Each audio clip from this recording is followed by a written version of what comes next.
Good evening. This is over and over and over again. My name is Richard. I'm the host, and this is Matchday Live. A slightly big game is about to take place. How are we all feeling? It's all coming up. The other side of this. Real Martinelli. It's now with Granit Xhaka. Is it going to be the third goal? It is the third goal. Granit Xhaka with it. That seals it.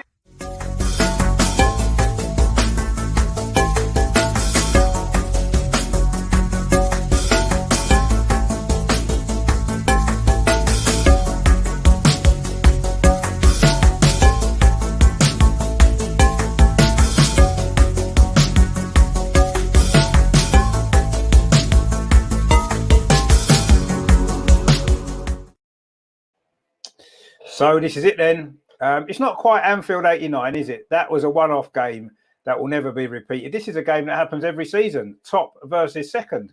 And that's what it is tonight. And it's a big game. There's no doubt about that. And if Arsenal can get a result, certainly a win, then we'll be massive favourites to go on and win the title. If City win, I think they go on to be favourites to win the title and do probably win the title, let's be honest.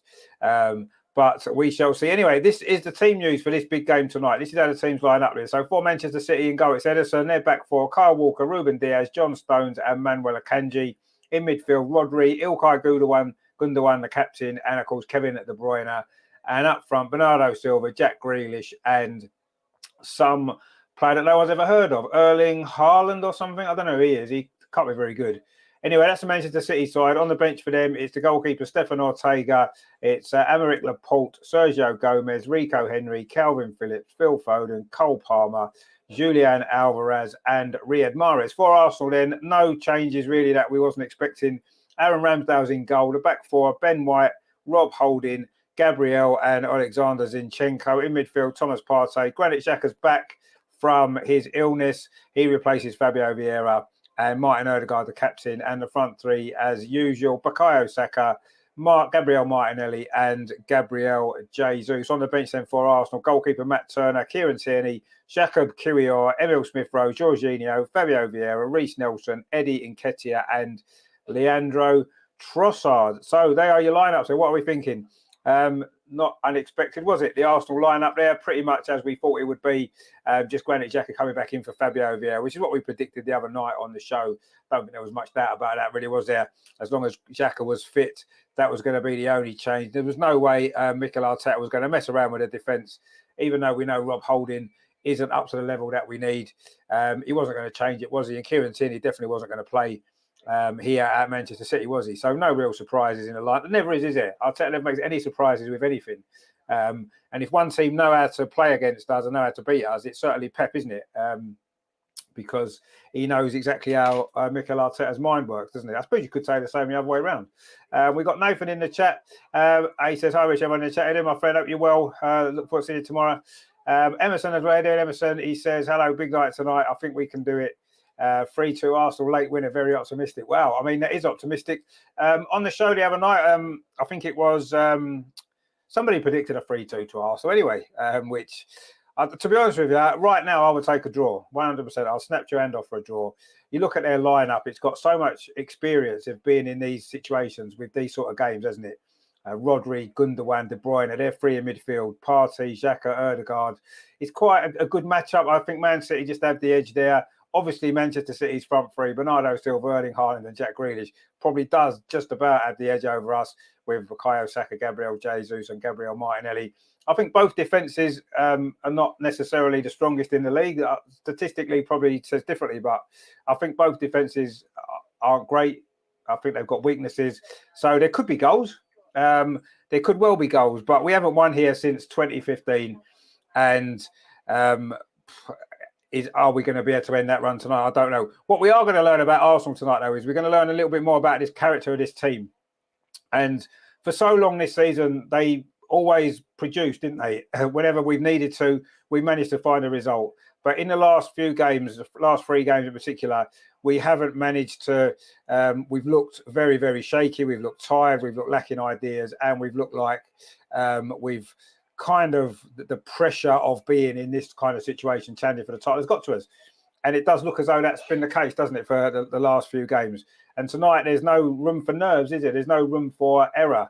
We've got to basically, if we don't play to our very, very best level, we won't win this game. And that's what we're going to have to do. And if we do that, we're still not guaranteed to win the game, because Manchester City's top level is probably better than our top level. So we need to rely on them not being quite on their game. And we need to be bang up for our game, and let's see what happens. But I'm not overly optimistic we can win. I've got to be honest. It'd be great if we did. It would be one of the greatest results that we've had in a very long time, wouldn't it? But I'm not overly confident. I just feel Man City at this point in the season, with the experience that they've got in their squad, are going to prove to be too strong for us. I really do. But I just want us to go out there and be positive in the way that we play, and take the game to them, play to our strengths, and hopefully, who knows? Anything's possible in the game of football, isn't it? Anybody can beat anybody in 90 minutes. And hopefully tonight, it's our night, it's our turn to get the win. Robert says, hi, Rich, you're holding. Yeah, he'll never know how to stop Haaland, though. We have youth on our side, but Trossard on the bench. What a joke. Yeah, I agree. Trossard.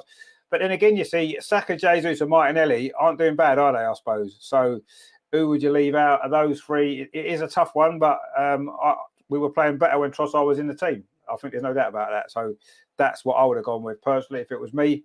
But there you go. Robert says we need to be more like the last 10 minutes of Southampton game for 90 minutes, not 10. Yeah, but the last 10 minutes of the Southampton game was because Southampton ran out of legs.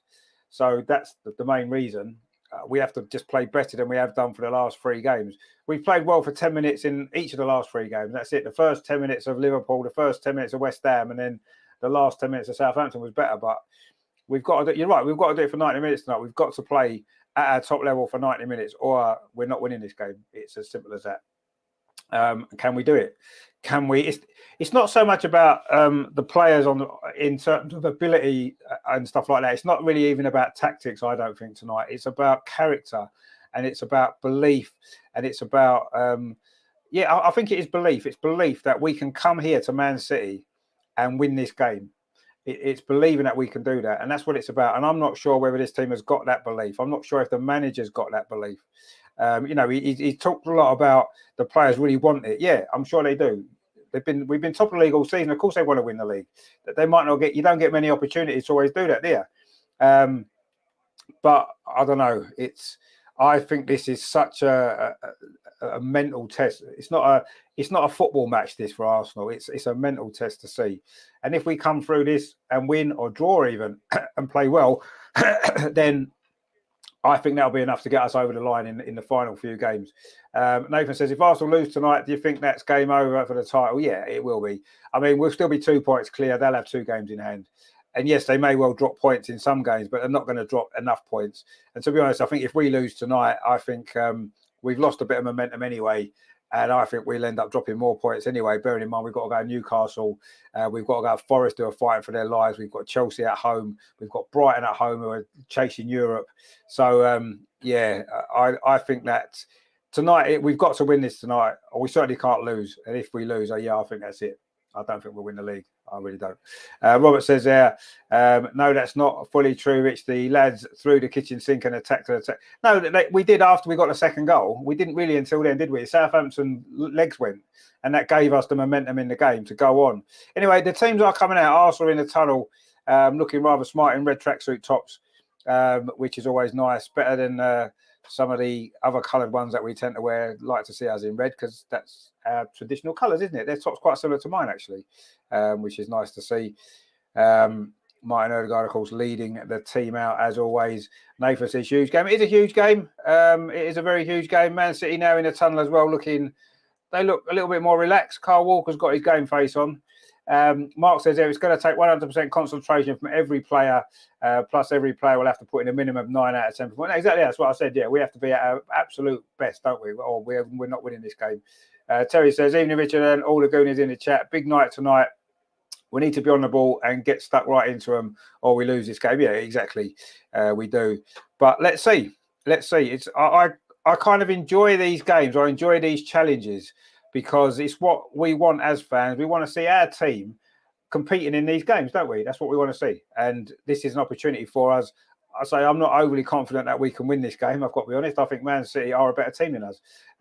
you know, the league table doesn't quite reflect that. But I think overall, I think player for player, I think they're slightly better than us, and I think they've got more experience of these type of games. But it's also a one-off game. We've seen cup shocks happen, and this wouldn't even necessarily be a massive shock if we win, but it is a big game. The teams are now coming out of the tunnel at the Etihad. Arsenal, of course, being led out by Martin Ødegaard. Mark C says their fingers crossed spirit of 89. Well, let's see. Rajendra says, hi, Richard, my friend, hope you well. This is going to be a big game. The Arsenal players coming out alongside the Manchester City side, the two teams. One of these two teams will be winning the league this year. There's no doubt about that. It's just which one is it going to be? And the next 90 minutes or so, next couple of hours, are going to really show us which team is perhaps the most likely to be winning that title, lifting that trophy up at the end of May. Let's hope it's us. Be the first time in 19 years since we've won the Premier League. Wow. Who would have thought it would take that long after the invincible season to win it again? Incredible, really. But here we are. And this is it. It comes down to this, doesn't it? Let's be honest. Yes, this isn't the title decider. Whoever wins or loses this game hasn't won or lost the league yet. But it's going to go a long way to deciding it, isn't it? And Man City don't often lose these games, do they? So anyway, the lineups then: Man City in goal, Edison, Kyle Walker, Ruben Diaz, John Stones and Manuel Akanji. It's Rodri, De Bruyne and Gundogan, and then Bernardo Silva, Jack Grealish and Erling Haaland. That is your Manchester City team for this game tonight. Not really too many surprises there in their lineup, is there? It's what you would expect. Rajendra says we now have 6 finals. Well, no, we have one final now. And if we lose this one, the other 5 aren't really so important, really, are they? So our lineup then: Aaron Ramsdale in goal, of course. Ben White, Rob Holding, Gabriel and Zinchenko in midfield. Ødegaard, Partey and Xhaka.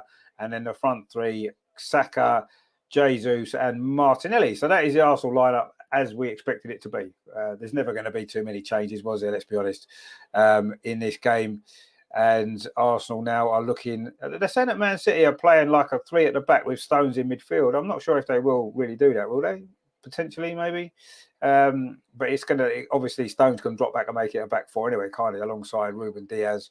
And then the rest of the team, we know what they're going to do. De Bruyne, Gundogan pushing on to support Silva and Grealish behind Haaland. We just need to stop getting the ball, getting Haaland, those balls in the box that Haaland finished off. We've got to stop that.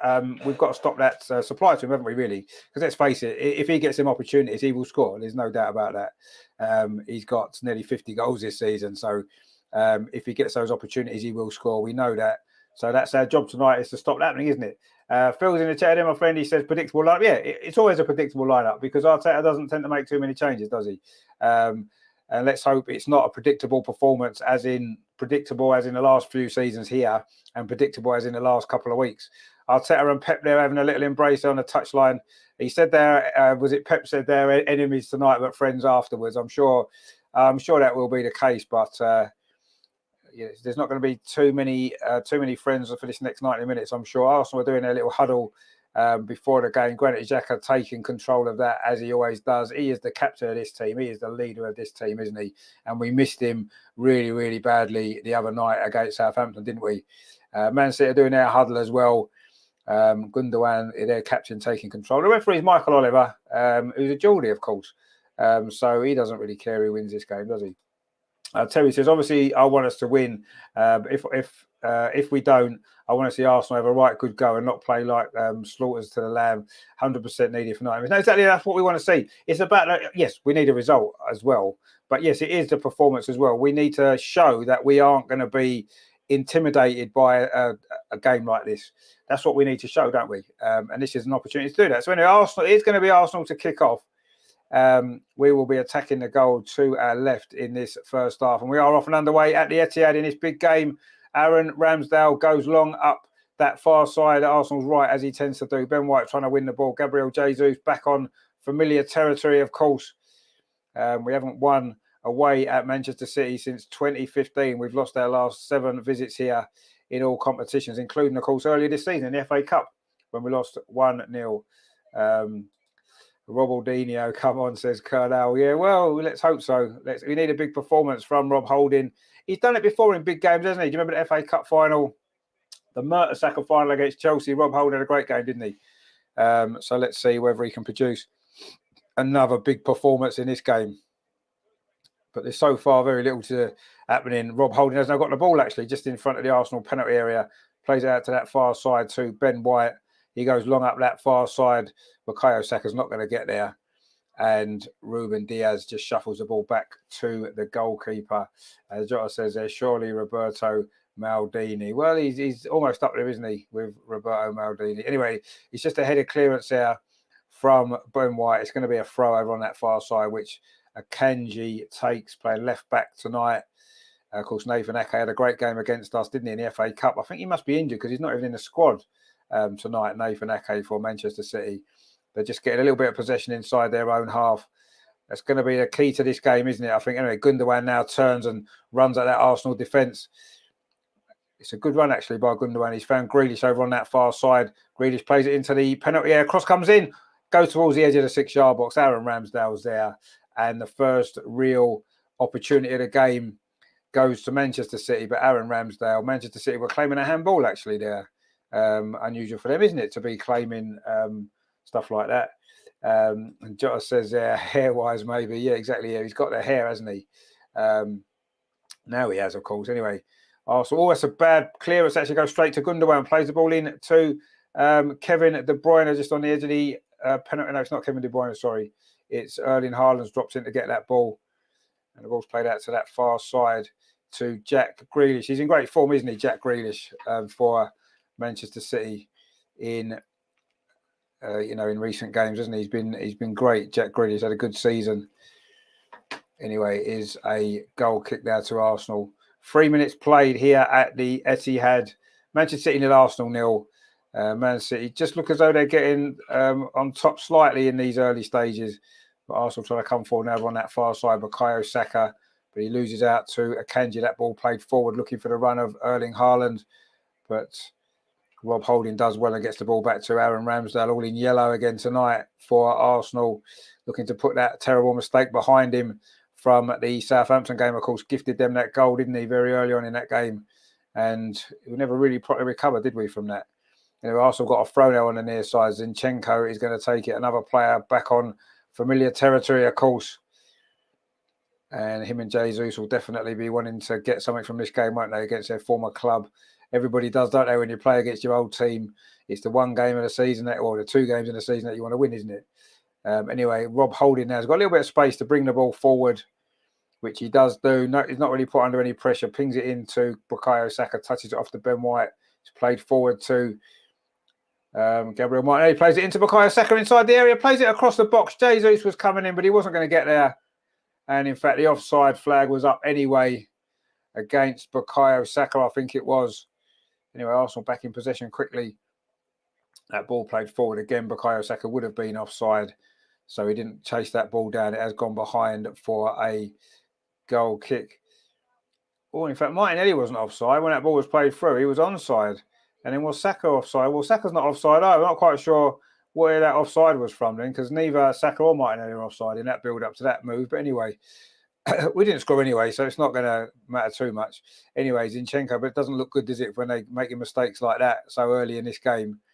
Such a big game. Arsenal now getting him some possession inside the centre circle. Martin Odegaard, pretty much his first touch, lays it off to Rob Holding.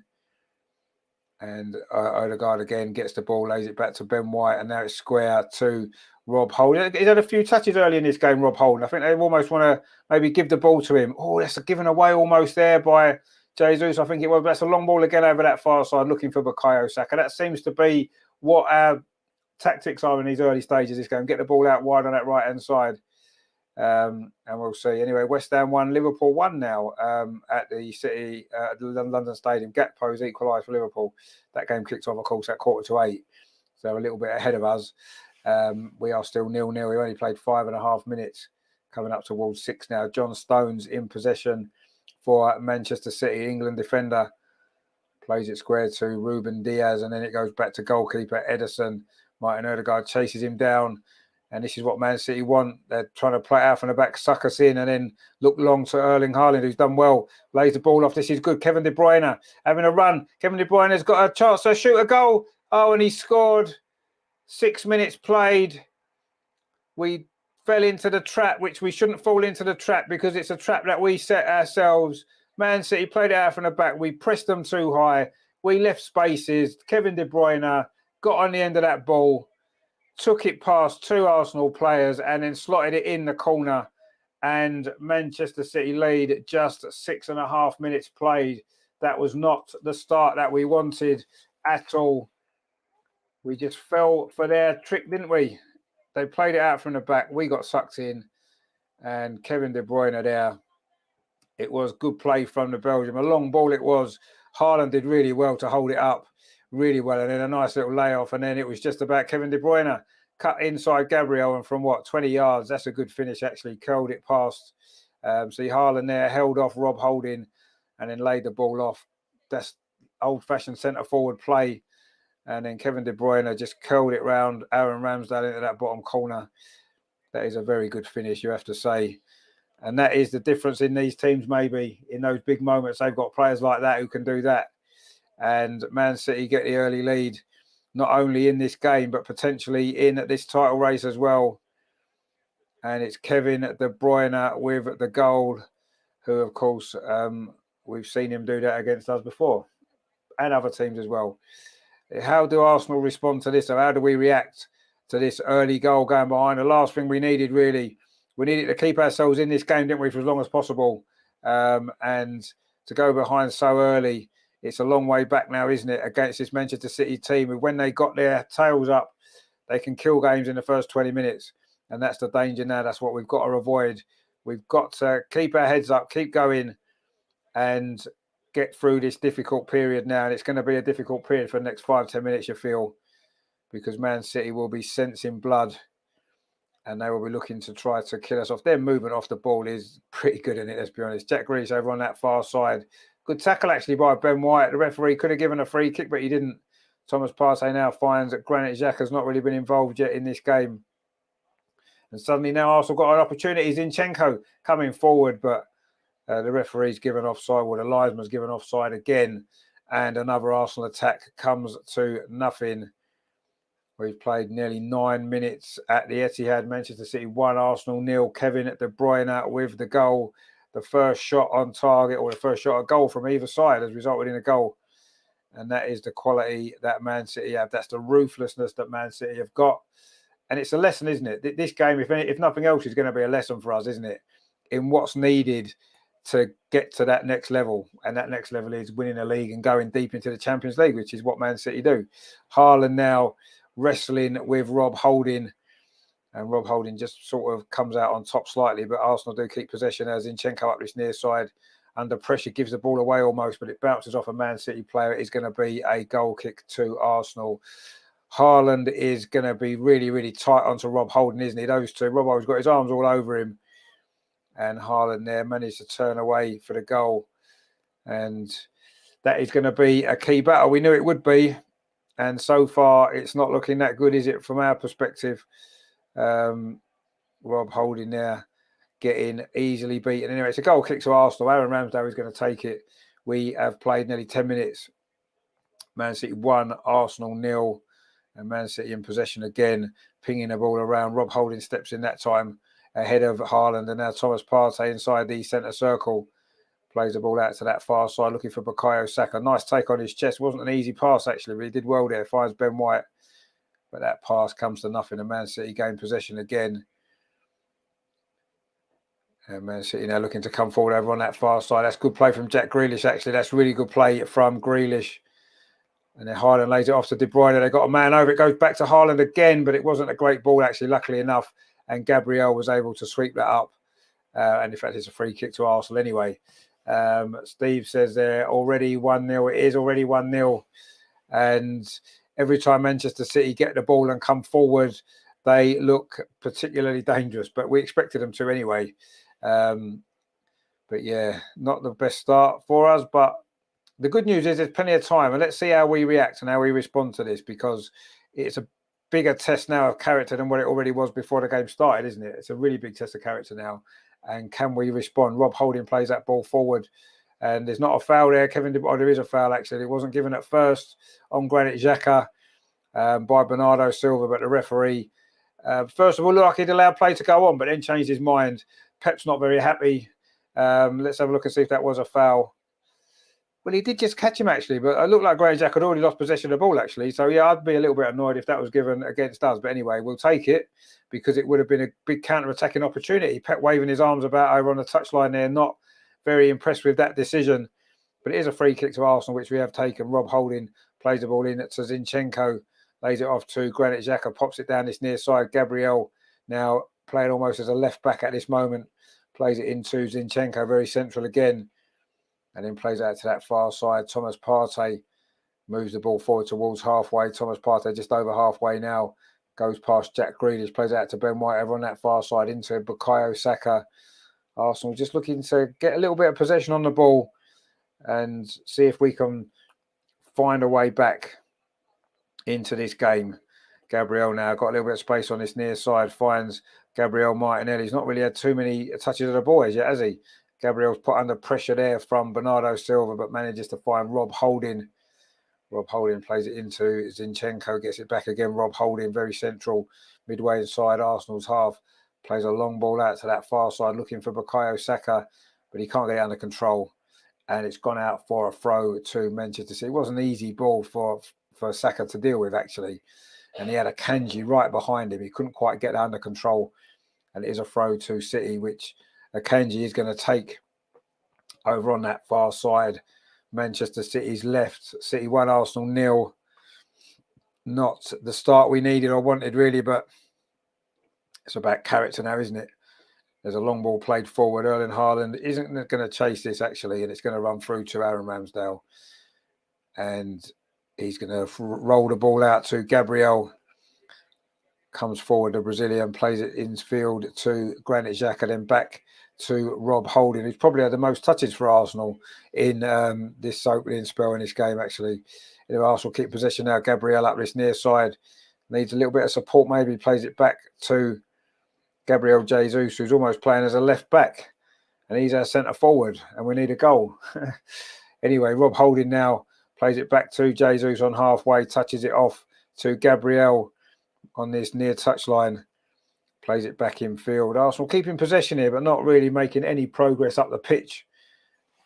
And not too good. Gaming 203 says, where can I watch? Well, it's on BT Sport in England. I'm not sure where in the world you are. But yeah, it's on BT Sport here. If anyone knows where else it's available, let us know. I know some of these games have got different channels all over the world, haven't they, that show them? So you may be able to find it somewhere, but it is on BT Sport 1. Anyway, Aaron Ramsdale now plays the ball up this near side to Gabriel, and Arsenal trying to get out, and we can't really get out. And in the end, it's going to be a throw to Manchester City. They're pressing us high up the pitch, and we are struggling to be able to deal with that at this moment in time. 14 and a half minutes played.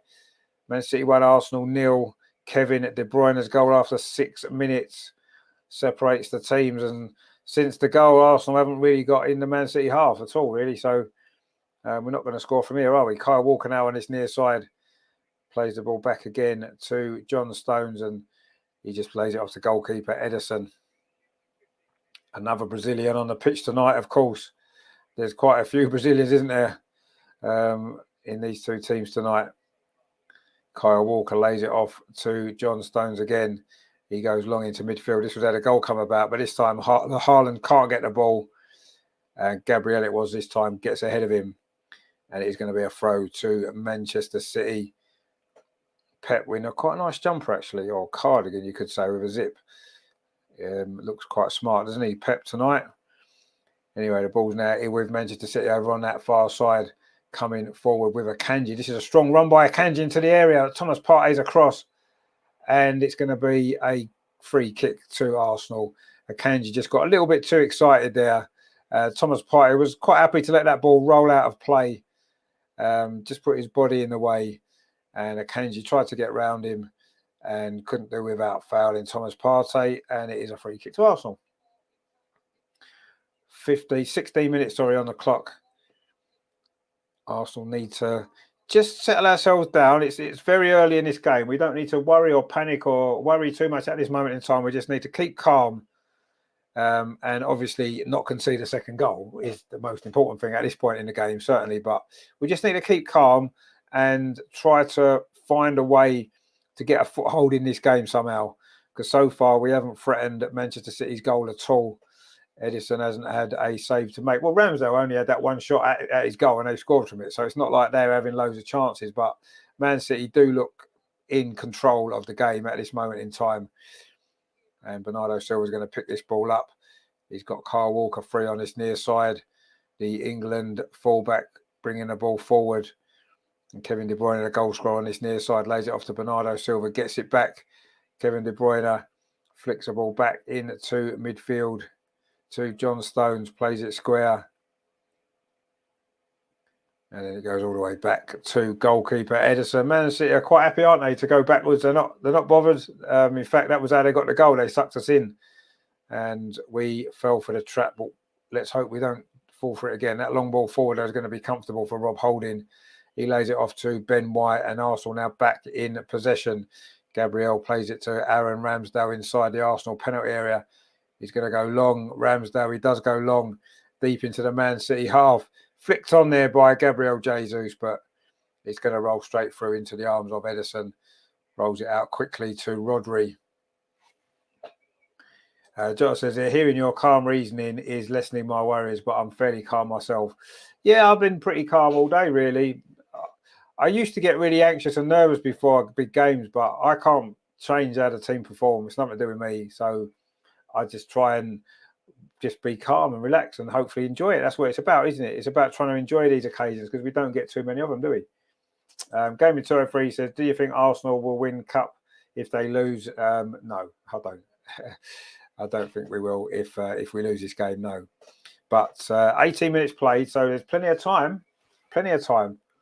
But so far, Man City do look pretty much in control of things at this moment. But football can change in a second, as we just saw with the goal that Man City scored, you know, out of nothing almost. One ball forward, flick on, and they scored. So things can change quickly, and we need to keep ourselves in the game for as long as we can. And then who knows what might happen later on. This ball's come up this near side to Kyle Walker. The thing with Man City is they very, very rarely give the ball away, do they? Very rarely, or certainly not in dangerous areas. Sometimes they'll try a killer ball and will pick up possession, but when they've got easy possession, they knock the ball around and they very, very rarely ever give it away, do they? That's what makes it so difficult to beat this team. Anyway, coming forward again on this near side with Kyle Walker, lays it back to John Stones. Just inside the Arsenal half, now he brings the ball forward, plays it in field to Bernardo Silva, to Gundogan, laid it off to Rodri, and now it's over that far side with Ruben Diaz, back with Rodri again. He got that late winner, didn't he, at the Emirates last season, if you remember, and didn't endear himself too much to the Arsenal fans that day. Not that he ever has done, really. So even then, you see Man City almost make a mistake and they just recover and keep the ball, and then they move it well, and now they've won a free kick. And a foul on Kevin De Bruyne, he's complaining that was 3 or 4 fouls. I don't know quite how he's managed to work that out so quickly in the game. It was a foul by Rob Holding. He couldn't let Kevin De Bruyne get the wrong side of him there. He nutmegged him, Kevin De Bruyne, and then Rob Holding wasn't going to let him get past. And it is a foul, and fair enough, it's a free kick. I don't quite like the fact that the players are trying to force the referee into giving out yellow cards. We don't like to see that, do we? That's not nice. It's not football. It's not how things should be. And we want to try and cut that out of the game if we can. Anyway, Man City have taken that free kick, and they're going to win another free kick now because Thomas Partey's just fouled Rodri. And people that foul Rodri are okay in my book because he's not a very nice fellow, is he? Anyway, Man City have taken that free kick quickly. Bernardo Silva plays the ball up this near side to John Stones into midfield now. Kevin De Bruyne again wanting to turn away from Zinchenko, but all City do give the ball away there. But again, you see, it's a ball looking forward to try to open the game up. It was Rodri, I think it was, that played it out of play. It's gone out for a throw. Pep's not happy again. I'm not quite sure what he's complaining about, but anyway, he is complaining about something. Anyway, Arsenal got a throw on the near side, midway inside Arsenal's half. Zinchenko is with it, throws it forward. Not a very good throw. Man City gain possession again. Haaland flicked that on. Rob Holding headed it away. Now Martinelli heads the ball forward, but Man City again winning it. But that's a poor header actually from Zinchenko, and Bernardo Silva's inside the penalty area. Bernardo Silva shot, decent save from Ramsdale. It was very close to the Arsenal goalkeeper. It lacked power, that shot.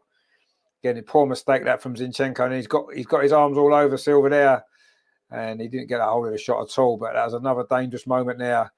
Whenever we give the ball away, Man City want to pounce, don't they? And they almost did there. But luckily, Bernardo Silva didn't get hold of that shot at all, did he? And it rolled into the arms of Aaron Ramsdale, who goes long. There's no Arsenal player underneath this. Our front three haven't really got in this game at all. And we're really struggling to get to grips with it. But we have won a free kick just inside Man City's half. Granit Xhaka was fouled again by Gundogan, it was. Or was it Rodri? That was Gundogan. It was a high foot, actually.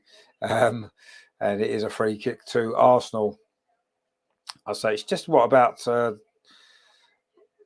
midway inside Man City's half. Even for Granit Xhaka's bullet of a left foot, it's too far to have a shot. But when to get the ball into the Man City penalty area, which we haven't done enough of in this game as yet, have we? So this could be an opportunity to do so. We've played 22 and a half minutes, so we're midway through this first half. It's gone Man City's way so far. Kevin De Bruyne's early goal, but we've got an opportunity now to get the ball in the box. Let's see what we can do here. There's some pushing and shoving on the edge of the box there. Gabriel's just pushed over Haaland. And, I mean, you have to go something to knock over Haaland because he's a big unit, isn't he? And him and Gabriel are now having words. And the referee, Michael Oliver's in there as well.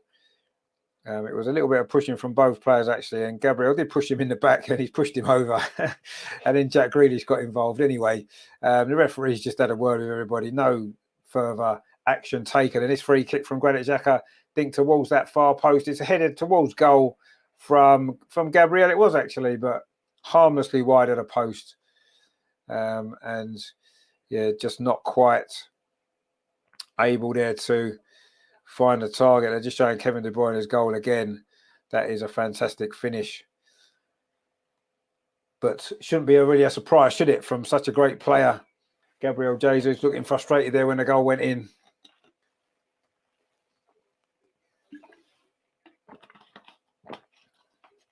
Haaland wins the header again, ahead of Rob Holding.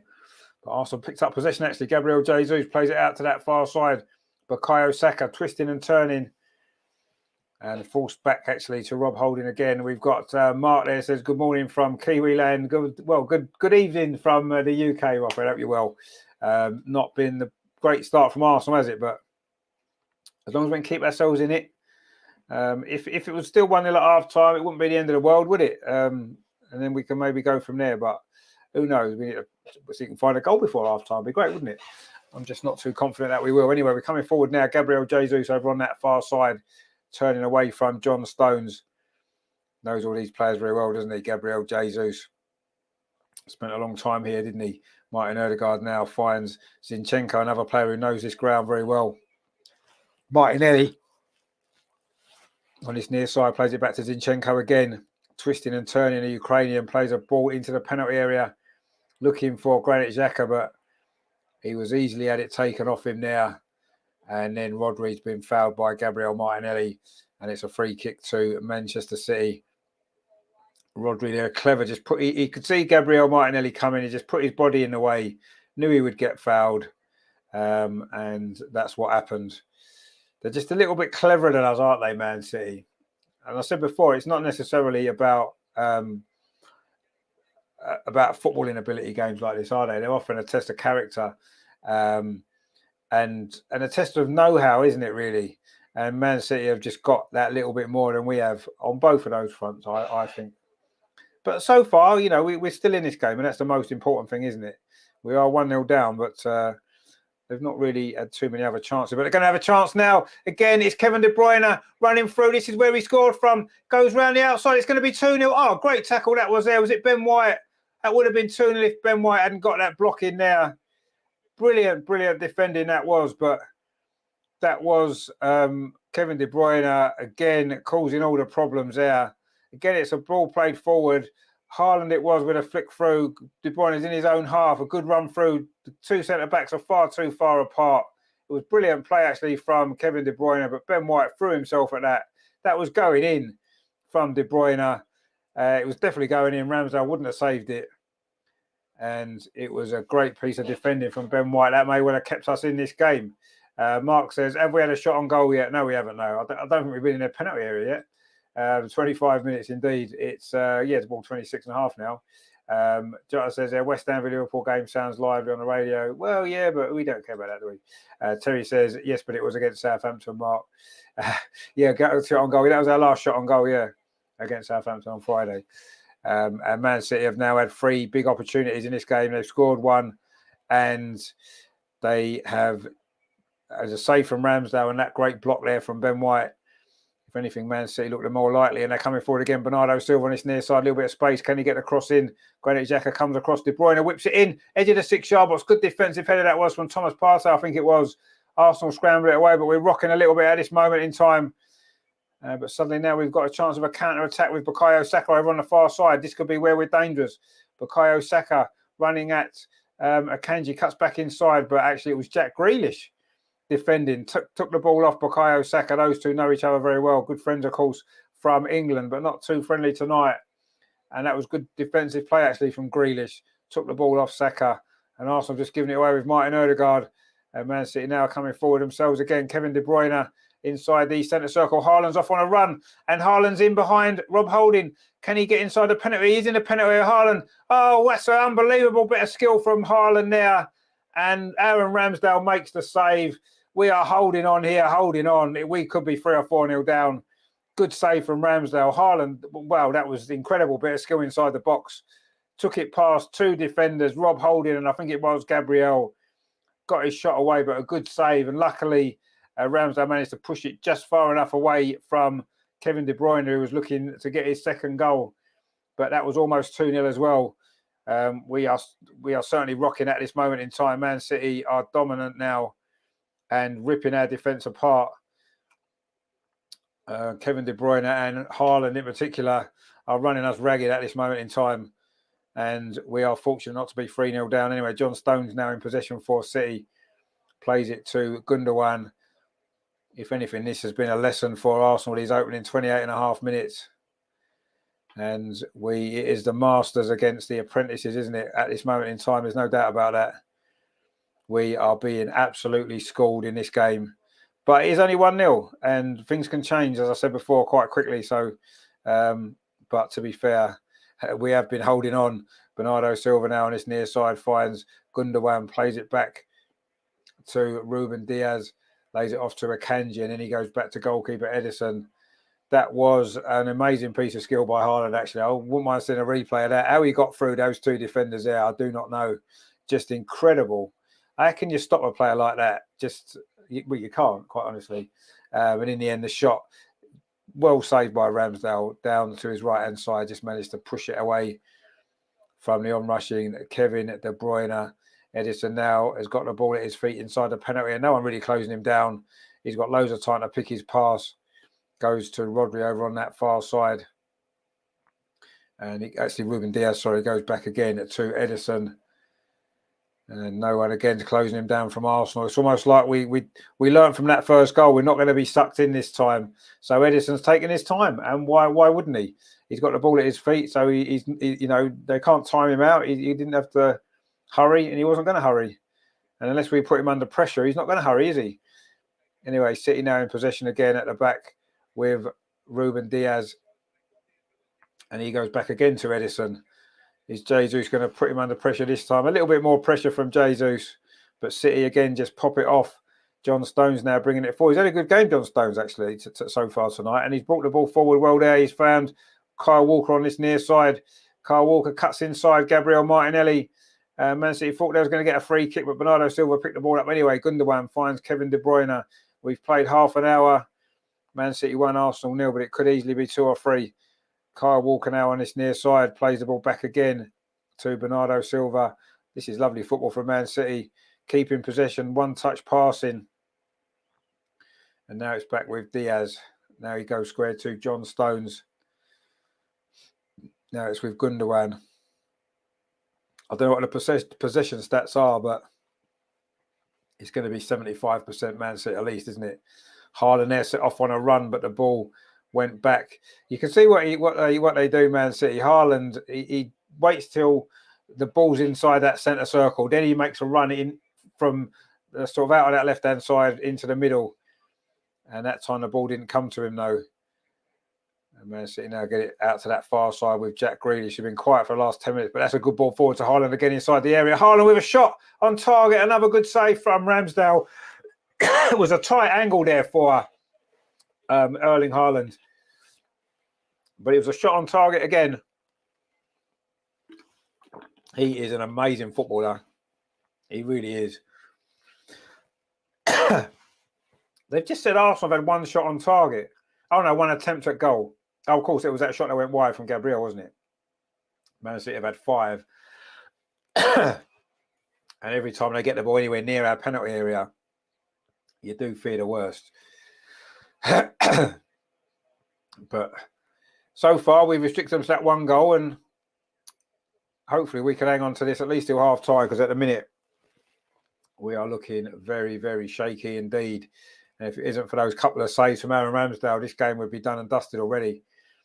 And Man City have had a few games wrapped up before half-time at the Etihad this season. But Haaland is just... How can you stop him? He's got everything, hasn't he? He's got pace, he's got power, he's got a good touch. He's strong. He's just a complete footballer, isn't he? But anyway, suddenly Arsenal have a rare attack coming forward with Gabriel Jesus. Are Arsenal going to find a goal almost out of nothing, really, because we've not even got anywhere near their penalty area for much of this first half. But who knows? It only takes one moment, doesn't it? It's easy to score a goal. Anyway, Gabriel Jesus is on a run. He gets into the penalty area, but they're just showing that replay of that Haaland effort again. He just shoots, doesn't he? When he gets anywhere near the goal, he just shoots. And they're showing that earlier effort again. He went between Zinchenko and Rob Holding. That would have been an incredible goal, actually. What an incredible player he is. Just unbelievable. Wow. Anyway, he hasn't scored yet tonight, so that's the good news, isn't it? And I think he's not far to get off for 50 goals, is he, for the season? Let's hope he doesn't reach that target tonight. I think he needs 2 or maybe 1. I'm not sure. It won't be too many more he needs, will it? Anyway, Man City now in possession, and the ball goes back again to goalkeeper Ederson. We have played 33.5 minutes. Manchester City 1, Arsenal 0, but that doesn't really tell the story of this first half, if we're totally honest. It doesn't tell the story of it at all, because Man City could easily have scored 2 or 3 more goals, and we have been hanging on a little bit. Let's be honest. I think hanging on a bit is the right way to put it. The Arsenal fans are in that end behind the goal where Ramsdale is trying to push the team forward, and let's hope that they can inspire us to some miracle of getting ourselves back in this game. But at this moment in time, it certainly doesn't appear that way, does it? But I say football sometimes does strange things, doesn't it? And it throws up some strange results. And it only takes a second to score a goal. Was it Brian Clough said that? The great Brian Clough. He once said, didn't it? It only takes a second to score a goal. And that is so true. It only does take a second, and who knows? While it's only 1-0, we've seen it happen before, haven't it? We've had games, haven't we, where we have dominated possession. We've had loads of chances in the game. We don't take them, and then you end up dropping points. So it does happen. It could happen in this game. Let's not, let's not think it can't. But obviously, we need to pose more of a threat, let's be honest, because we haven't really posed a threat at all, have we, to Manchester City in this game so far, and it is pretty comfortable. But the stream has just froze, actually, which is a little bit annoying because it was all going so well. I'm not quite sure what's happened to it. But anyway, I'm going to endeavour to try to get a stream back if we can. I mean, I'm sure this game's going to be on one of them big American channels, isn't it? You would imagine. What do we think it'll be? It'll be on beIN Sports, won't it? Pretty sure it will. Let's have a look if we can find beIN Sports. I'm sure it'll be on there somewhere. Let's have a look. See if we can get something there. Because the BT stream is just not playing ball at the minute, which we don't like, do we? But anyway, hopefully we're not missing too much. Let's just have a look at the what the situation is on the BBC website. It is still 1-0. And I'm not quite sure what's happening here with this. Let me just... Terry's watching on BN. Oh, yeah. Is it the BN English one, Terry? Is it BN England? Is that the one it is? Because the BT one's just gone there. Let's have a look. It must be BN English. England, is it that one? It's got to be in it. Surely that'll be the one it'll be on, you would imagine. Let's have a look. Yeah, BN English, yeah. I thought it would be. Let's see. Mark says there, 5 shots, 4 on target for City, to us 1, none on target. Yeah, exactly. Yeah, 60%. Is it 60-40? Is it? I thought it'd be more than that in Man City's favour. Actually, I just felt as though it'd probably be more in their favour. But anyway, it could be my internet. You know, I've just got this feeling it might be. Let me double check my internet actually, because I tried something different earlier because I've been having so many problems with bloody streams and God knows what. So I thought I'd try something different. So let's have a look, see if that's it. It might not have worked. Let's have a look. Oh no, it's still connected. It's fine. I don't know what's going on with that. Anyway, let's go back and see if we can get some streams back on again. It looks like Erling Haaland's had another opportunity for Arsenal. Erling Haaland's had another opportunity for Manchester City. Redendra says their party nearly had a shot like De Bruyne but missed. Oh, right, okay. That's all right, isn't it? If he needs to get one on target, maybe that'd be nice, wouldn't it? I don't know what's going on with this now. It's just not working at all.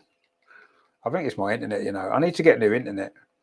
We had cables fitted recently, and they came out offering cheaper internet. It's supposed to be super quick and all that kind of stuff, like they say, but whether it is super quick or not, I'm not sure. But anyway, I might have to maybe look at it because this is not great internet, to be honest. It isn't good internet at all. I'm sure it is. That's what the problem is. I'm pretty sure that's what's happened. So actually, let's go back, change plan, and go back to the start. And change my internet back to the old one.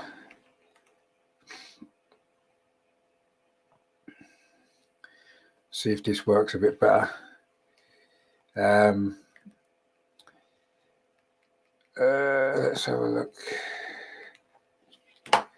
Neil says, he says, well, I said earlier, I said that, mate. They are schooling us. We are chasing shadows and have shown them too much respect to bring on ESR.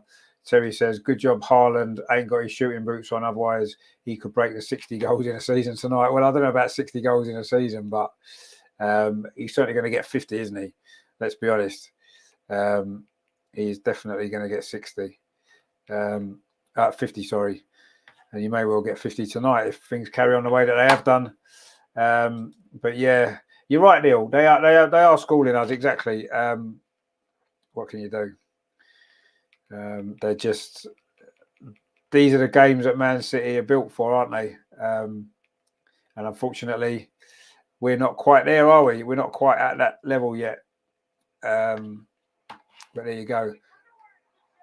Oh, I've just seen that save there from Ramsdale from Gundogan. I'm back again. Changed my internet and it working. That's surprising, isn't it? Neil says, what a save from Rami. It was. He's made a couple of good saves, hasn't he, in this first half? And it's just as well because with 5 minutes to go until half time, we are hanging on, let's be honest. Neil says the gap is still big, unfortunately. I mean, it's massive, isn't it? I mean, you're right. They're just absolutely running rings around us. And Haaland could have had a hat-trick in this first half. And he's just about kept it out of his legs, hasn't he? And then booted it away. We are hanging on and hanging on.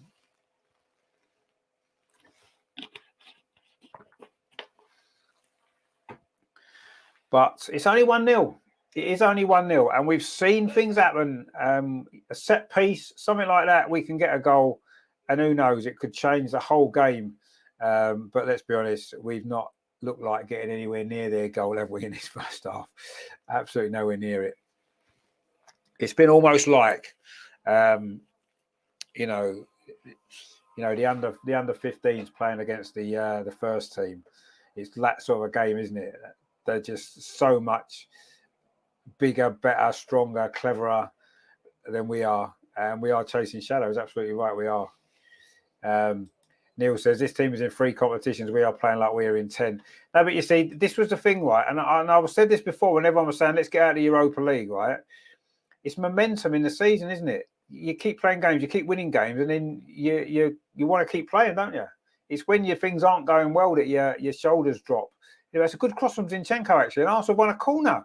We've won a corner with 3 minutes to play until half time. It was a good ball from Zinchenko. Ruben Diaz it was with a header away. Neil says, yeah, well, we got a corner. We have, yeah. Our first corner. In fact, I think it's the first corner of the game, isn't it? It was Ruben Diaz with a header away, actually. And he did well there. But it is a corner. He's now got a little bit of an injury. Neil says, yeah, I agree. That's it, really. Terry says, what's a corner? I don't know what a corner is, but we've got one. So it's all good, isn't it? Vijendra says, all Man City players look to be in prime condition. Well, it's this part of the season, isn't it? This is where the big teams that are going to win the trophies. This is where they're stronger, aren't they? We look as though we've run out of legs at the wrong time, and they've got their legs at the right time, and that's the difference, isn't it? Is that preparation through the season? I don't know what it is, but probably rotation of the squad as well. Anyway, we've got a corner, and who knows? Can we get an equaliser before half time? That'd be something special, wouldn't it? Saka with that corner from the far side towards the 6-yard box. Edison punches it clear. It's going to fall to Martin Odegaard, finds Bukayo Saka again. The cross comes in, but it's far too overhit. And Kyle Walker there. Did he get a shout? He left it, and it's gone out for a goal kick to Manchester City. Neil says, came to nothing. Exactly, yeah. Came to nothing. Pretty much like most of our possession in this game has come to nothing so far. And Erling Haaland there is just he's incredible, isn't he? Well, they've just shown a little bit of skill before. If he'd got hold of that shot, that would have been one of the goals of the season. And then he'd had a volley there, which Ramsdale saved. And he's had another couple of efforts, hasn't he? He could easily have had a hat-trick in this game already. He could have scored 4, actually, in this first half. Rajendra says, not like at the start of the season where they were not in sync. No, exactly. But I say Pep said, didn't he, a few weeks ago, when he was asked about the pressure, he said, this is what we're here for. This is the time of the season when we come alive. Every year they do. And that's why they win so many things. That's why they win the league every year, because this is the time of the season when they're ready and prepared. We, and I said it back in October, November time, we're winning games. It's easy to win games. Not easy, easier to win games in. This is the time in the season when it's more difficult, because this is where you've got the extra pressure and teams have got so much more to fight for. Every game is much more important. Anyway, Haaland's just been fouled there by Thomas Partey, and Michael Oliver steps in, and it is going to be a free kick to Manchester City. Quite honestly, we just can't deal with Haaland, can we? We just can't deal with him. He's just too good. He is just too good. And it's amazing to think is he 22, 23? Wow. I mean, he's got over 200 goals in his career already. Everyone looks at Messi and Ronaldo's stats.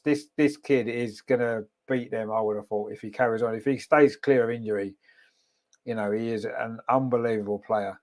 He's the best all-round centre forward the Premier League has seen. All-round forward, probably since the days of Thierry Henry, I would say. He's up there, isn't he? And he may even be better. I don't know. It's difficult to judge, isn't it? Obviously we love Thierry Henry, but this guy is something different. Anyway, the Man City got a free kick. It's going to be 2 minutes of stoppage time at the end of this first half, which we've just got into now. And we've got to deal with this free kick from De Bruyne. And it is about 30 yards out from the goal. It's a great ball in. The header comes in. Oh, it is 2-0. John Stones has scored, but in fact, the flag's up for offside. Wow. Neil says there, oh my God, so lucky offside. Yeah, it was offside. Neil said, thought it was 2-0. It looked like it was 2-0. Let's have a look. Is it offside? Yeah, he is offside there. Just offside. Just went too early, John Stones. Good header, actually. I said earlier he's had a good game. He has had a good game. Defensively, he's been good. He's been tidy on the ball, and that was a good finish, actually. But the flag is up, and that won't count, Unlucky, mate. So we just about got away with that. He was offside. Right decision. And it remains at 1-0. But we are now into this second minute of stoppage time at the end of this first half.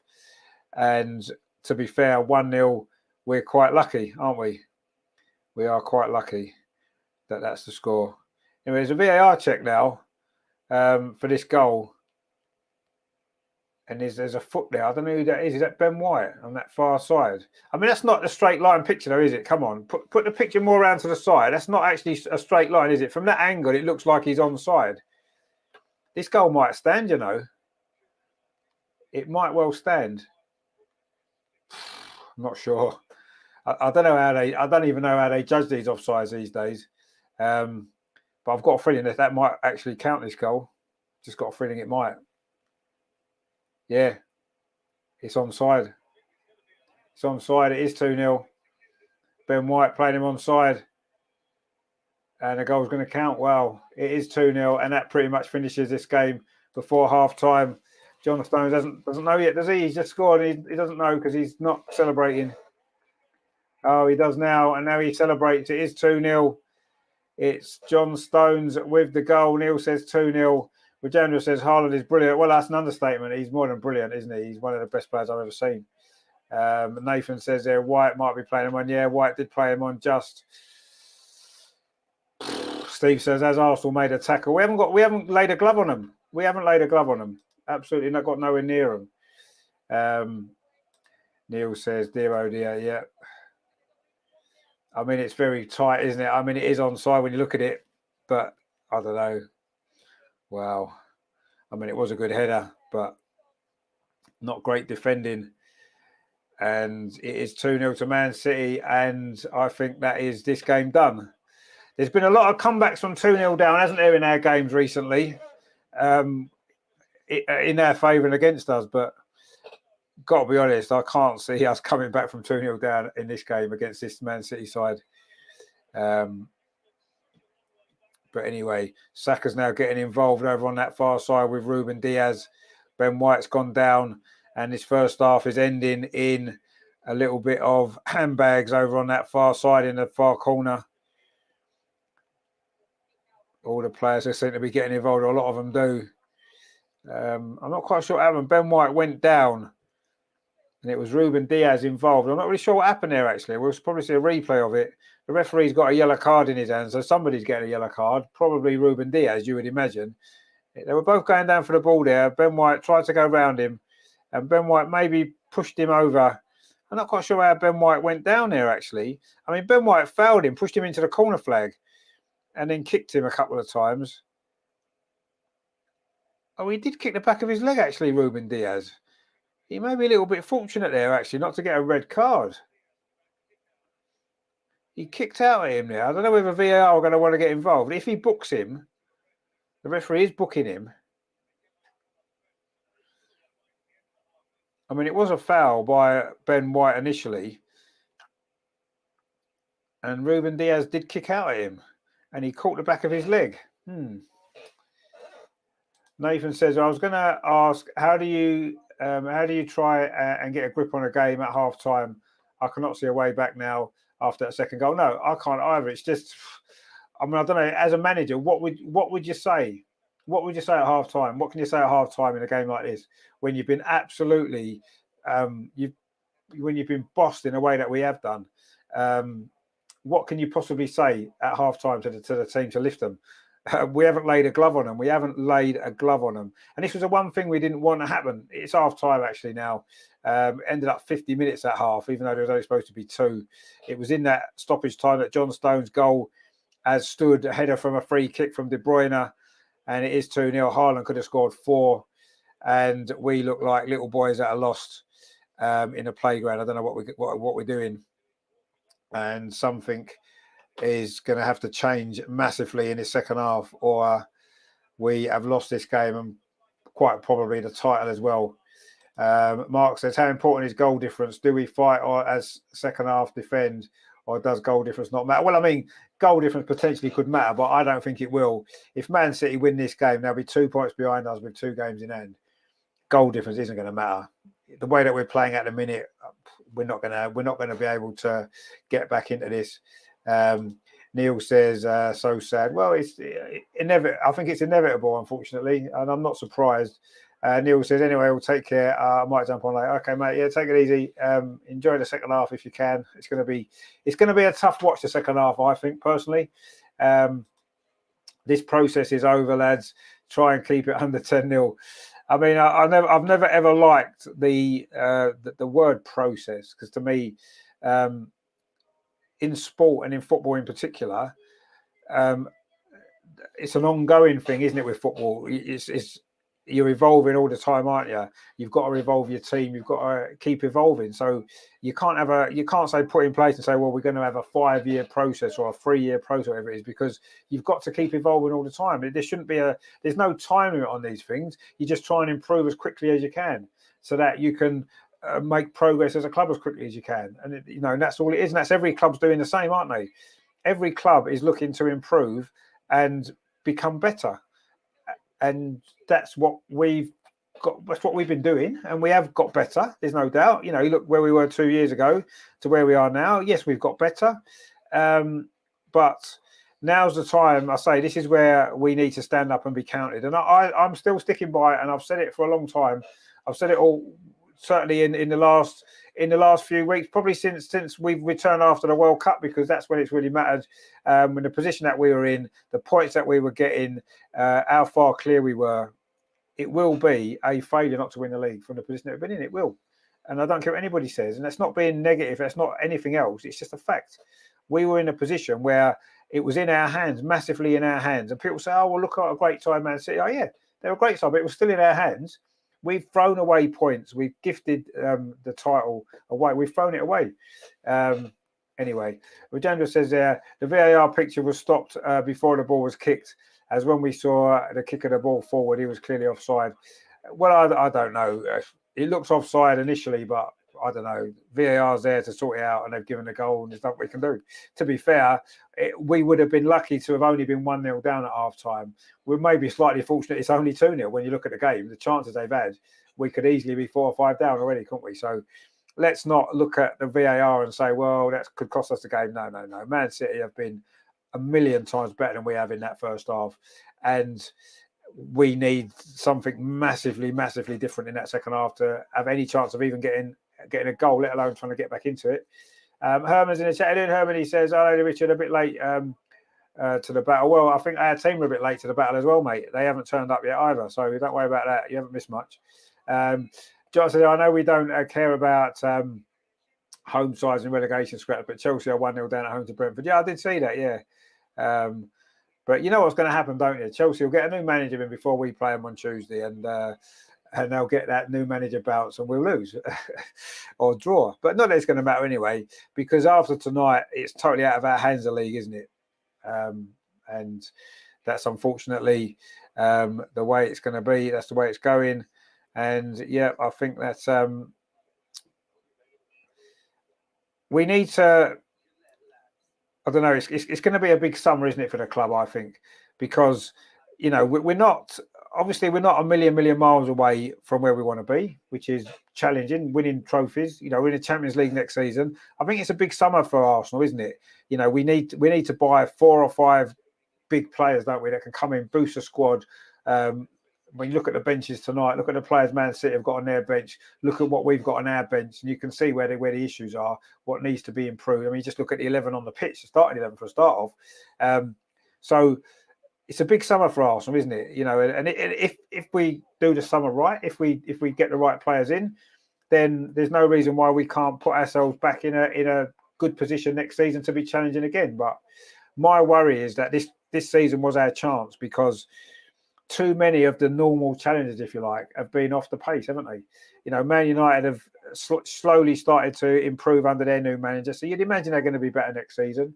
My fear is Newcastle, with the money they're going to spend, if they're in the Champions League, they're going to be a lot stronger next year. And is this as good as this team's going to be? I don't know. We don't know, do we? They're young, they could improve, but I don't know. We'll have to wait and see, won't we? But this, to me, was our chance to really, win the league. And it looks as though it's going to be slipping away. Phil says a bitter pill to swallow. We're miles away. So yeah, we're miles away from here. We haven't laid a glove on them. We have not laid a glove on them. And look, what we wanted to see before the game was, Terry said it. I said it on the show the other night. Losing this game necessarily isn't the end of the world. It's Manchester City away. Let's be honest. It was more about showing that we could go there and compete with them. And we've just done the complete opposite of that. We haven't got near them. We just have not got near them. They've been better than us in every single aspect of the game. In possession, out of possession, strength, know-how, experience, everything. They're miles ahead of us. And how anybody seriously can think that we can compete with this team, with the squad that we've got. Dreaming, absolutely dreaming. We're nowhere near that level. And it's showing clearly tonight, and it's been showing over the last few weeks, and I think it's going to show again over the next few weeks as well. But anyway, Herman says, I think that if one knows the entire schedule, you'll know the tough teams. Therefore, you have to calculate your result. Well, yeah, you have to. Obviously, there's tough teams in the league. We know that. Steve says team burnt out after round 28. Yeah, maybe.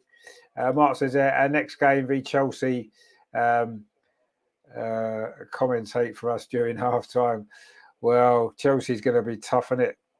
It is going to be tough. Every game is going to be tough now, the way things are going. Terry says we can't even say Pepper's outsmarted Arteta because Pep knew what team we would pick and how we would play. Yeah, of course he did. Everybody knows. That's the problem, isn't it? We're too predictable. And if anybody would know, I said that before the game, if anybody would know what they need to do to beat us, it's Pep, isn't it? 100%, because it's the master against the apprentice, isn't it? And that's been quite clear. Rajendra says but there have been lucky wins against us as well, and you can't blame Arteta. Well, of course you blame Arteta. Who else is to blame? Who was to blame for throwing away them points at Liverpool? Who was to blame for throwing away the points at West Ham? Who was to blame for losing or throwing away points against Southampton? Our team, that's 6 points thrown away. I mean, tonight, we can't really worry about tonight too much, because the simple fact is that Man City are like levels above us, aren't they? Absolute levels above us. But it's the other games, isn't it, where we've dropped points? That's been the problem. Games that we should have won. And it is down to the team. 100% it's down to the team. It's down to the players, it's down to the manager, it's down to everybody involved in the team. It's not down to anything else. That's the way it is. Yeah, you get lucky wins, you get unfortunate defeats. Everybody does. Man City have lost games this season. They've lost 4 games. They've actually, before tonight, they've lost more than us. I don't necessarily buy that argument. I understand it, but I remember hearing similar arguments last season. Best chance to get top 5 will improve. No, you're right. Okay, no, that's fair enough. We did say that. But I think the difference was last season, you could tell that this team was likely to get better because there were some new players. You could see as last season progressed. We were bottom of the league when we lost at Man City last season, wasn't we? So, and you could see as last season progressed, you could see the team kind of gelling. You could see the ideas coming across. You could see things falling into place. And I think most of us last season expected us to be finishing the top 4 this season. I think pretty much every Arsenal fan expected us to be in that position. So I don't think that it's the same. This season, do we look like we are going to be able to improve from here with this team? No. We need better players on the bench. We need stronger players in the starting 11 in certain positions. And that's obvious. And if we get that, maybe we can. But everybody else is going to improve. It's just, can we improve quickly? What worries me a little bit is you've got Eddie Howe at Newcastle, who's been there a year and a half, and he's got them in the top 4 already. And they were in a much worse state than us. Yes, they spent money. We spent money. It's took us 3.5 years, nearly 4 years to get in this position. Manchester United, straight away, first season under their new manager, they made massive improvements already. We made very, very slow improvements. And if we carry on improving at that same rate, other teams are going to overtake us. And that's unfortunately what's going to probably happen. John said, we said back in December they needed to strengthen with at least 3 or 4 players. Trossard was an excellent buy, but he's not being used. Exactly, mate. Exactly. This is one of the big issues, isn't it? 100%. He bought Jorginho and Trossard. There were 2 players that have that extra bit of experience that we need in moments like this, in games like this, and other games recently as well. And they've been on the bench. Jorginho the other night should have played against Southampton instead of Vieira. Of course he should. Why else did you bring him in? You brought him in to replace Xhaka when Xhaka can't play, and you leave him on. You don't even play him. You know, that's bad management. You know, we've bought these players. He won't rotate the squad. He sticks to the same team all the time. It's just madness. And this is why we're in a position that we're in. This is, you're right. We did say that in December, absolutely. And this is a result of that not happening. This is the result of it. And here we go.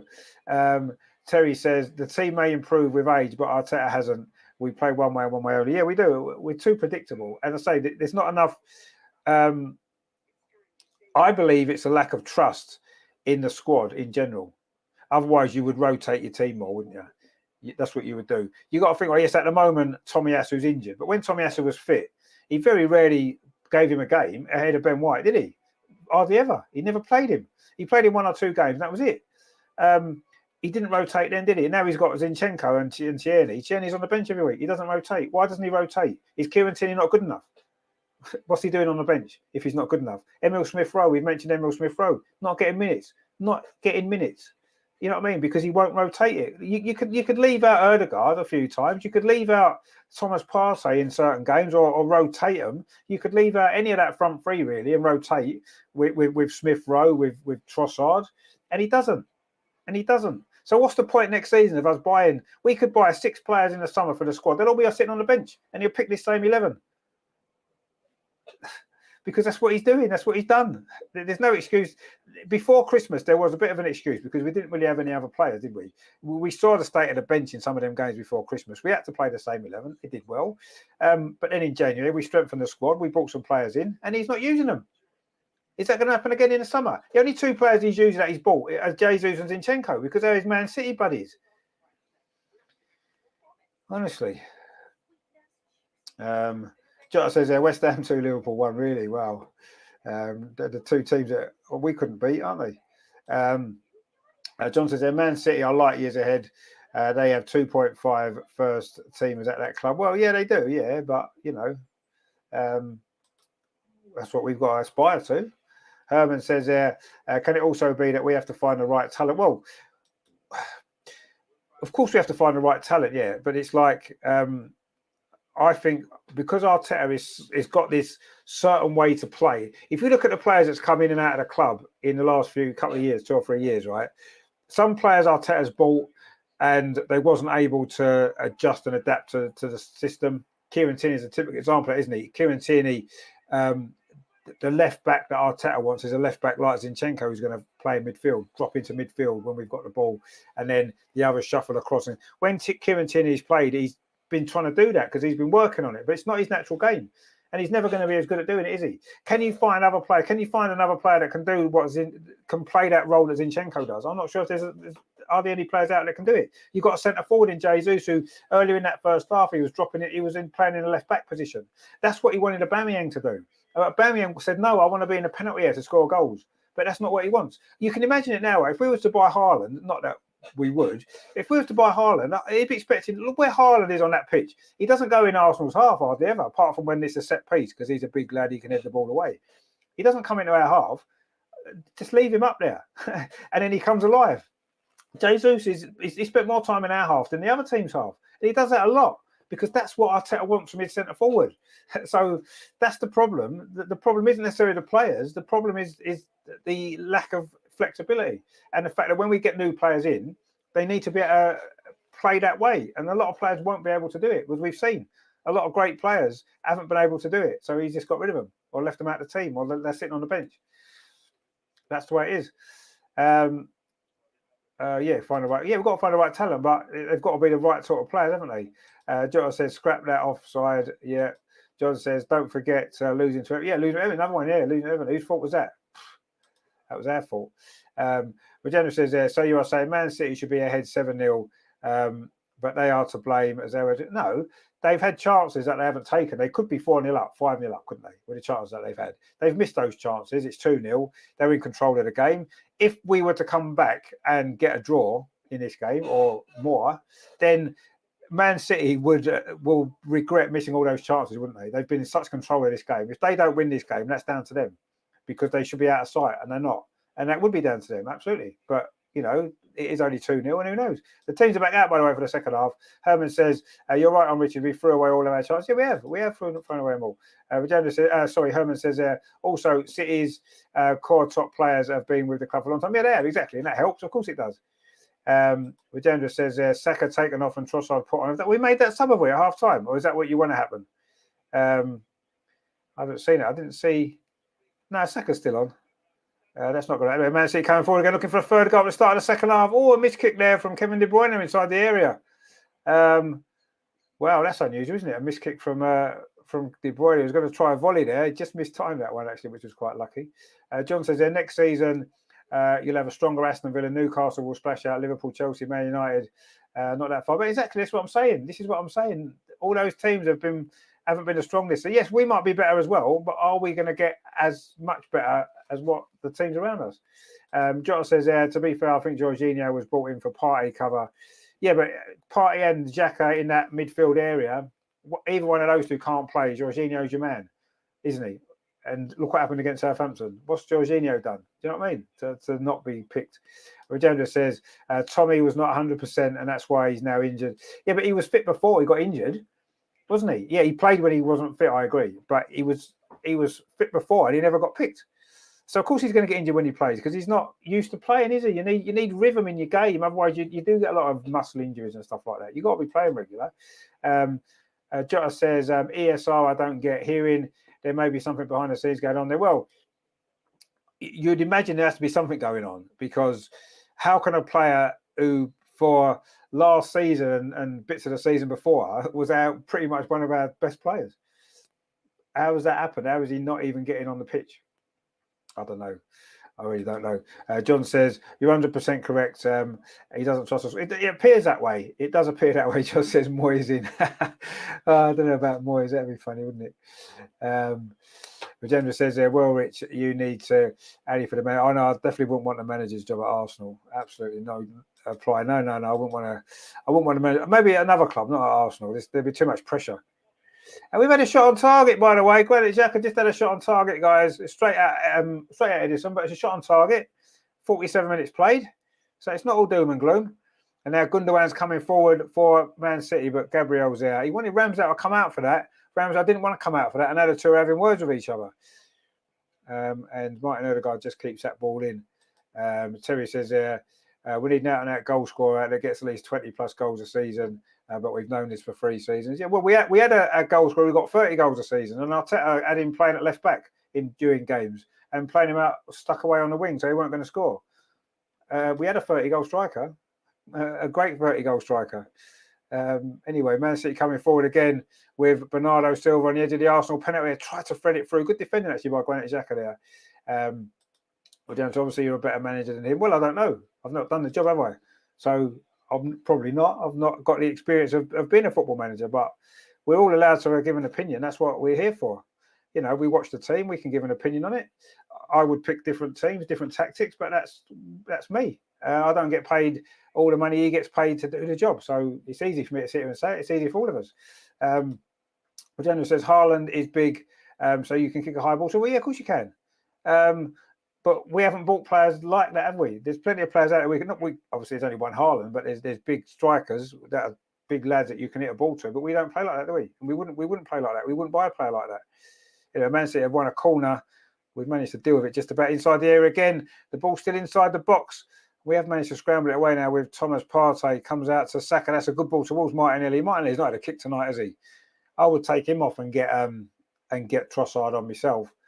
John says, How has done in a year what Arteta can't do any. Well, exactly, yeah. He's done it in a year. Got him in the top 4. And look how long it's taken Arteta to do it. That tells you all you need to know for me. I 100% agree with you. Colonel says, no, we shouldn't play that way. Feed up off Zinni, not playing in midfield. We needed Tierney at left back and 3 defensive block players in front of Partey. Yeah, exactly. But he won't do it, will he? He won't change the way he plays. And that's the problem, isn't it? You know, you've got to adapt to your opposition sometimes. You have to, especially when you're away from home. And we haven't done so, and this is the result. It's just it's a walk in the park for Man City. Honestly, it's like a training game for them. It probably is like a training game, isn't it? It's like them playing against their reserves, isn't it? That's what it is. Mark says there is Adams mentoring the Arsenal defence. I don't think so, is he? I don't think he's working at the club, is he? Herman says maybe the man should have seen Arsenal ladies v Wolfsburg. Raphael as well. Yeah, maybe, yeah. And not only that, just the heart that they showed, with all the injuries, you know. Arteta's moaning about having one player out, Saliba, one player.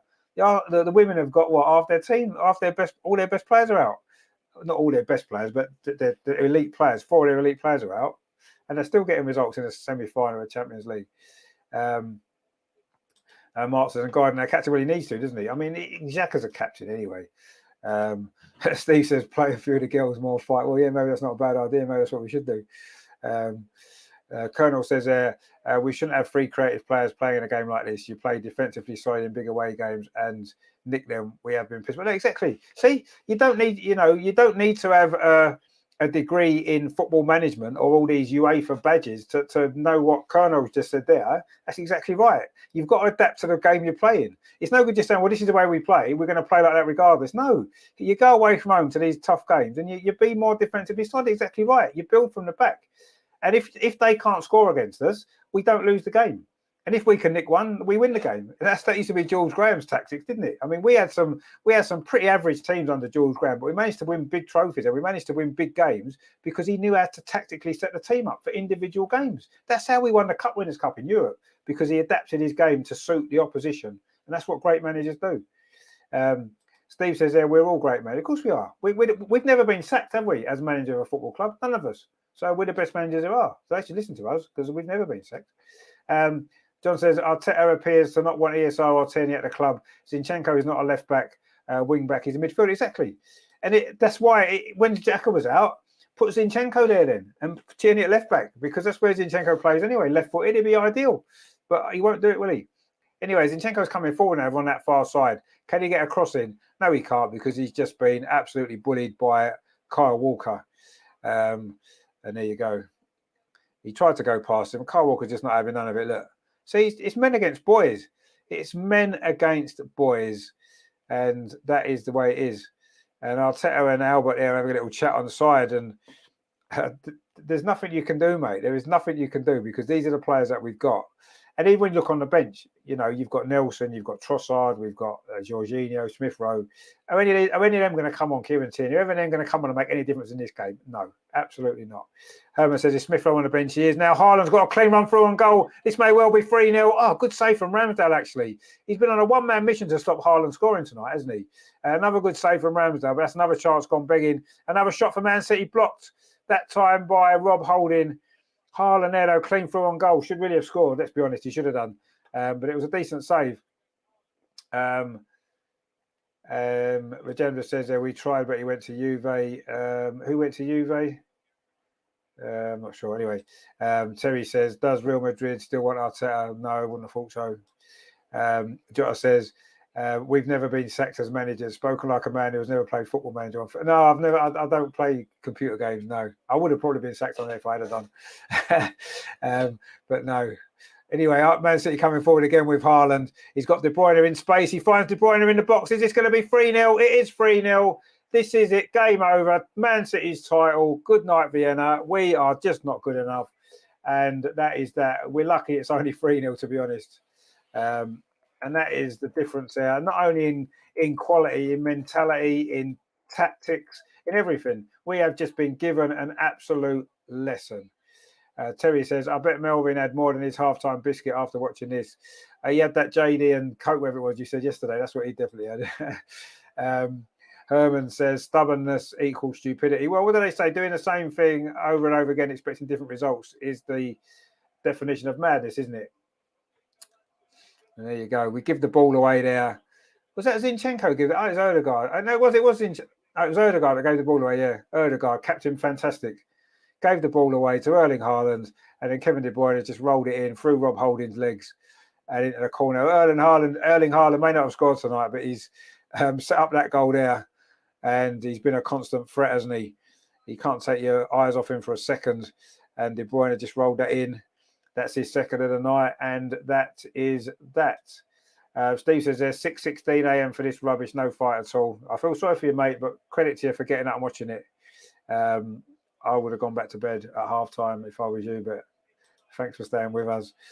Colonel says, what makes it more dull is that Nelson's contract's up at the end of the season. He will leave too. Good luck to both, because I think they have been our two best players last year. Well, yeah, it's madness, really, that this is the situation that we're in. The Arsenal players have lost. You can see we've accepted our fate now. We had anyway before, but you can just see the body language of the team. Aaron Ramsdale's now just had a little bit of treatment on his shoulder by the look of it. The Man City fans are doing the Poznan, and the Arsenal players might as well do the Poznan as well, because we're not getting anything from this game, and we might as well not bother with the rest of it, really. 10 minutes into the second half, it is Man City 3, Arsenal 0. And I just can't wait for the excuses from all these so-called positive fans. I want to, we lost 5-0 here in this game last season. We were bottom of the league. We had 10 players, right? Disaster. But this is even worse, because we've got 11 players and we come here top of the league trying to fight for a title. And we've just got absolutely bossed. It's embarrassing, honestly. It is embarrassing. And Jesus has just won a free kick. Terry says there, Steve, you're a sucker for punishment, mate. Big up to you for staying up. Indeed, yeah. I mean, well, 6 a.m. in the morning, I know what I'd be doing if that was me at this point in the evening. But there you go. Well, we're still up, aren't we? It's 20 past 9 here, and we're still up watching it. So there you go. We're just as mad. Arsenal got a free kick now. We might score a goal. That'd be good, wouldn't it? Martin Odegaard's going to take this free kick. We've got a lot of bodies in the box. We're going to get the ball in the box for probably only the third time in this game. Whipped in. It bobbles around. Man City don't really deal with it. And we've still got the ball inside the box, have we? Thomas Partey plays it back to Zinchenko. His shot's deflected. A shot comes in from Rob Holding. It was deflected behind, not sure who by. And Rob Holding nearly got himself a goal there. That would have been good, wouldn't it? It was Zinchenko's shot initially. It's got a block there off the chest there of Erling Haaland. And it is a corner to Arsenal. It is Bukayo Saka with it. I mean, that's only our second corner, isn't it? Or third corner, I'm not sure. Anyway, Saka's got this corner now. And can Arsenal get a goal back? Might make it slightly interesting. 57 minutes played. Another ball's just been thrown onto the pitch by the Man City fans behind the goal. Herman says their Arsenal fans deserve great football after years of suffering. I'm getting a strong painkiller to help the suffering. Yeah, but you see, a lot of Arsenal fans are quite happy coming second. They're quite happy with that. So they don't deserve some good football, do they? They deserve this because they've supported this all the way through.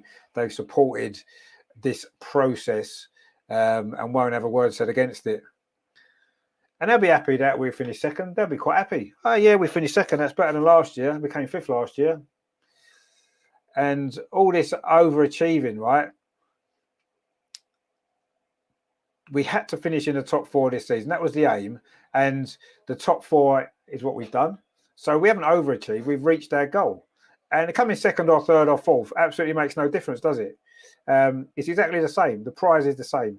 So, Terry says, we knocked down Highbury to be this. Well, we knocked down Highbury to not do anything since. I agree. And we're the worst decision the club's ever made. Jota says, Chelsea 0, Brentford 2, but VAR check. Yeah, well, Chelsea will still beat us. Anyway, Granit Xhaka is the referee's holding his arm. Oh, we're making some substitutions now at 3-0 down. Well done, Arteta. Trossard and Jorginho. The 2 January signings are coming on when the game's done. Sums him up, doesn't it? Sums up his mindset. Russ says, lesser teams would have given City more of a match. What you mean, like Brentford, who won here, and Crystal Palace, who have won here loads of times before, and Tottenham, who win here every year. Those lesser teams, you're right, absolutely. Neil says, honestly, Neil, and I know you don't want to hear it, but Arteta is not the man. I'm sorry, he's not the man. He brings on the 2 January signings now. Martinelli's going off. I mean, Martinelli didn't even have a kick tonight. He didn't have a kick at all in this game. I'd have took him off a long time ago. Xhaka's going off as well. You have to wonder whether Xhaka is completely fit. And also, as well, he was just in trouble with the referee. So that might be a sensible decision. I'm not sure if he's fit anyway, because they were talking about he might have had to miss this game. Anyway, Xhaka's gone off and Martinelli's gone off. See, he put Jorginho on for Xhaka now in this game. Didn't think of doing it on Friday when he needed to from the start. No. brought Fabio Vieira in for that one. Now we're 3-0 down. He brings Jorginho on because Jorginho is going to be the player to turn this game, isn't he? Honestly, he's not got a clue. I'll tell you, he's never had a clue. And when it comes to matches like this, you can see how little clue he's got. Jota says Brentford's goal stands. Yeah, well, Chelsea will still beat us. Steve says loser Arteta, no idea anything about. No, he hasn't. He hasn't got no idea anything about. Absolutely not. Mark says their new training drill: train with 2 balls in the game, even if it's 6v7 or 6v7v another one. Well, yeah, I don't know. You should be manager, Mark. Then maybe I don't know. Someone needs to sort this out because we've got too many fancy footballers, not enough heart and soul and fighting spirit. And we're too inflexible tactically. And I think that's why Trossard don't play, because he's a little bit of a free spirit, Trossard, isn't he? You know, he's a sort of player that can do the unexpected. And Arteta doesn't like the unexpected. Tales of the unexpected, that's what he should have been in, because he would have liked that, wouldn't he? Because he just doesn't like the unexpected at all. But that's what Trossard is. He's a very unpredictable player, isn't he? Anyway, Saka's now coming forward on his near side. Is Saka going to get Arteta out of bother another time for the 100th time in his Arsenal career? Not this time. Man City keep it in. Grealish tried to play a Joe Willock type ball there, looking for Haaland, but he didn't. Looking for De Bruyne, sorry, but Rob Holding managed to cut that out. Rajendra says, well, we were winning, and so sometimes it happens. Well, we wasn't winning today, was we? At all. But anyway, there you go. We've got possession. See, Man City now are actually quite happy to let us have the ball now. Now they're 3-0 up. They're not bothered, are they? They'll let us have the ball. And you just get the feeling if we manage to somehow get a goal, they'll just go up the other and get another one. Johnson, I really disagree here, Rich. I'm disappointed, but it's unfair to say he hasn't got a clue. Winning an FA Cup with one of the worst Arsenals. You say one of the worst Arsenal sides in years, but Unai Emery got them to a European final the season before and were a point away from the top 4. So they couldn't have been that bad a side. Or was Unai Emery just a really good manager? Who knows? That's the question you need to ask. Rajendra says, why are you so angry? It's not life and death. Well, no, no, but when it means so much to you, it's horrible, isn't it? It's a horrible feeling. Colonel says, with Champions League, I want Carlo in and signings in summer, world-class players. They're not so Declan. Well, I think Declan Rice will be all right. I want elite players like Tonali, Kimmich. Well, we'll see what happens in the summer. That was a weird show which tells you unexpected. The opening titles were scary. They were, weren't they? I used to like the music, actually. I think that's maybe why Arteta doesn't like surprises, because that kind of scared him, that programme, I reckon. Andreas, how you doing, my friend? Good to see you. He says, 2 good news. Spurs down to 7th in the league and Forest secured us Champions League. Oh, well, okay, that's good news then. Which should have been the minimum expectation anyway. And good that we have to rely on Forest to help us out, I suppose. John says, yeah, and we finished 8th that season. Well, yeah, we finished 8th that season because Arteta was there for half of it. So why didn't he manage to improve us on 8th then? Because we were 5th the season before. Terry says, still, we can always go stand under a bridge and bang some drums and sing Your Defence is Worried. Eddie's in the room. Well, yeah, we can always do that as well. Yeah, that'd be good, wouldn't it? Is that why Trossard was bought? Well, I don't know why Trossard was bought, because he's been sitting on the bench, hasn't he, for a lot of time. So I'm not really sure why he was bought, actually. You have to question it. I mean, I think he's a great player, Jota, but you have to worry, don't you? Why did he buy him if he was just going to leave him on the bench so much in a run into a title season when we've got players that have been dead on their feet? I mean, Saka's still on the pitch now, and he's literally dead on his feet.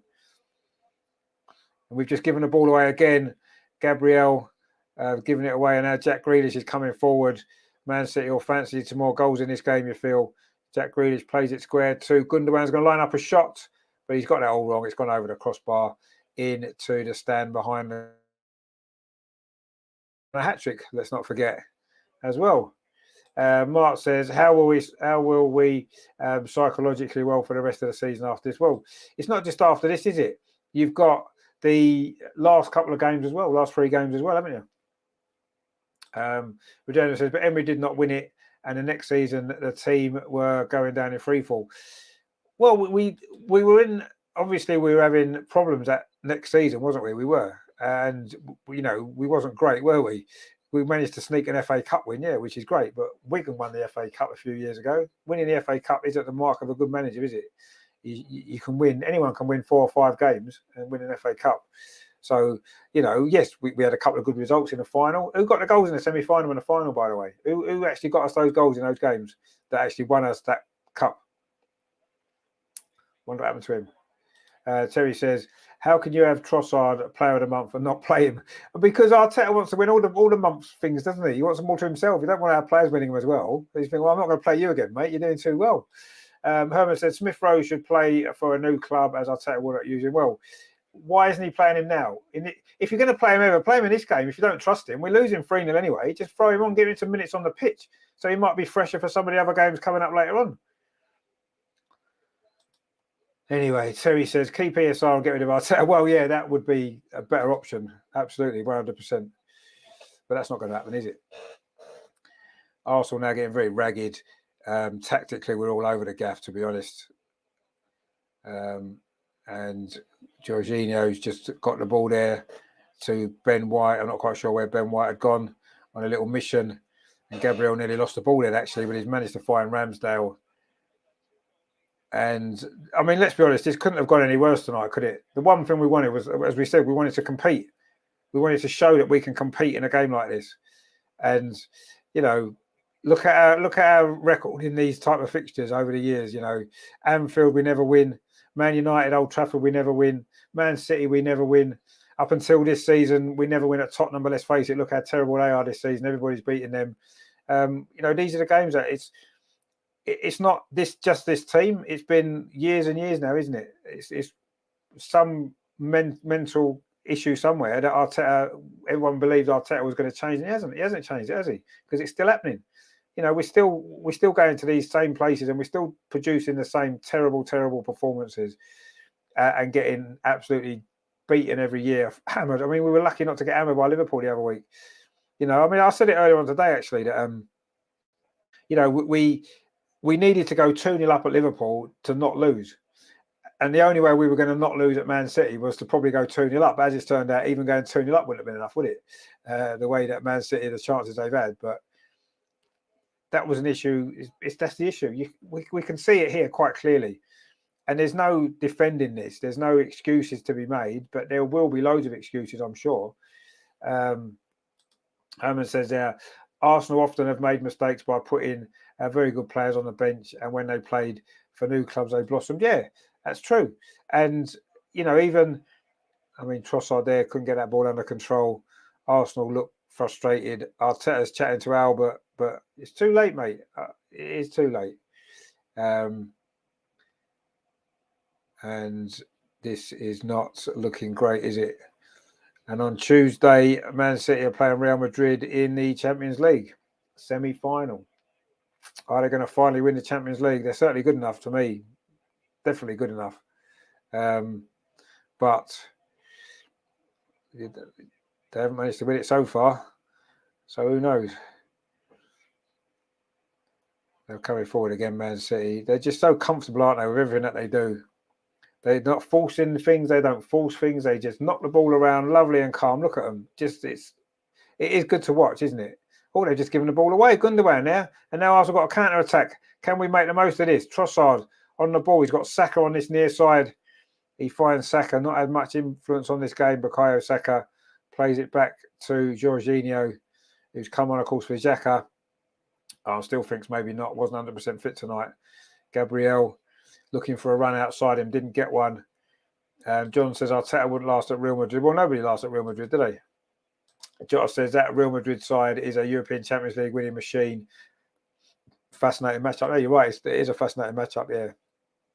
I think City might just have the edge this time, I really do. Terry says there, we've won the same as Spurs this season, but at least they now have 5 new kits to buy before the end of May. Yeah, we'll probably release a few more new kits, won't we? Mark C says, come on, lads. Yeah, come on, but what? The game's done, isn't it? The game's done. Man City are quite happy to let us have the ball and do nothing with it. John says it's Groundhog Day with Arsenal. It is Groundhog Day. That's exactly it. It's been Groundhog season for the last 20 years almost, isn't it? We've we've looked like we should be achieving more at points in the season, and then it all falls apart at the end. This happens every single season, pretty much. We've just been almost getting used to it now, aren't we? It'd almost be a surprise if we didn't fall apart at the end of a season, wouldn't it? Ben White now coming forward on his near side, goes back though to Jorginho. Nice ball into Ødegaard, turns, plays it into Saka, gets it back. Ødegaard. John says, trust the process. Yeah, well, let's trust it, yeah, because it's working. Gabriel now coming forward for Arsenal over on that far side. It's a good run from Gabriel. He's going to try a shot from the edge of the box. He threads it into Trossard. Trossard dinks the ball to the edge of the 6-yard box. But Man City have dealt with that again. And now they're going to try and come forward themselves with Jack Grealish. And he's fouled there by Bukayo Saka. You have to say Jack Grealish has got the better of Bukayo Saka defensively as well. Oh, guess what's happening? Smith Rowe's coming on, everyone. Smith Rowe is coming on. Emil Smith Rowe. Finally, when we're 3-0 down with 20 minutes to go, it's time to get Smith Rowe on because he's going to score 4 goals. Anyway, Gundogan's going off for Man City in the meantime, and it's going to be Riyad Mahrez coming on for them. That's the sort of quality they've got on the bench. Not that Smith Rowe isn't quality, because he is. But anyway, Mahrez is coming on for Gundogan, and Smith Rowe has just come on for Arsenal. I didn't see who's gone off, actually.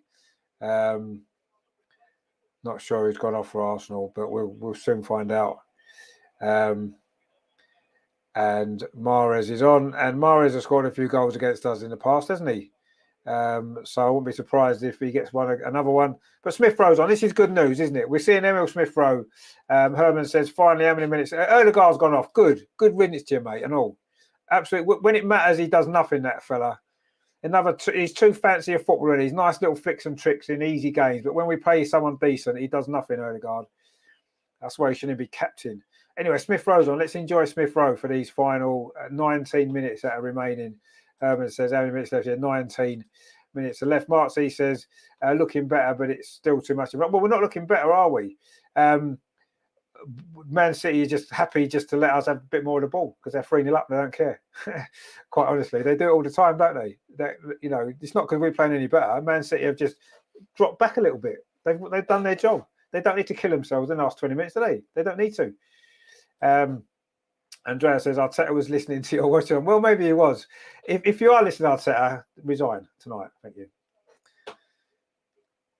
Anyway, it's a drop ball over on that far side now. I'm not quite sure what happened there. John Stones had gone down holding his head. We're excited that Smith Rowe's come on, though. That's what we're excited about.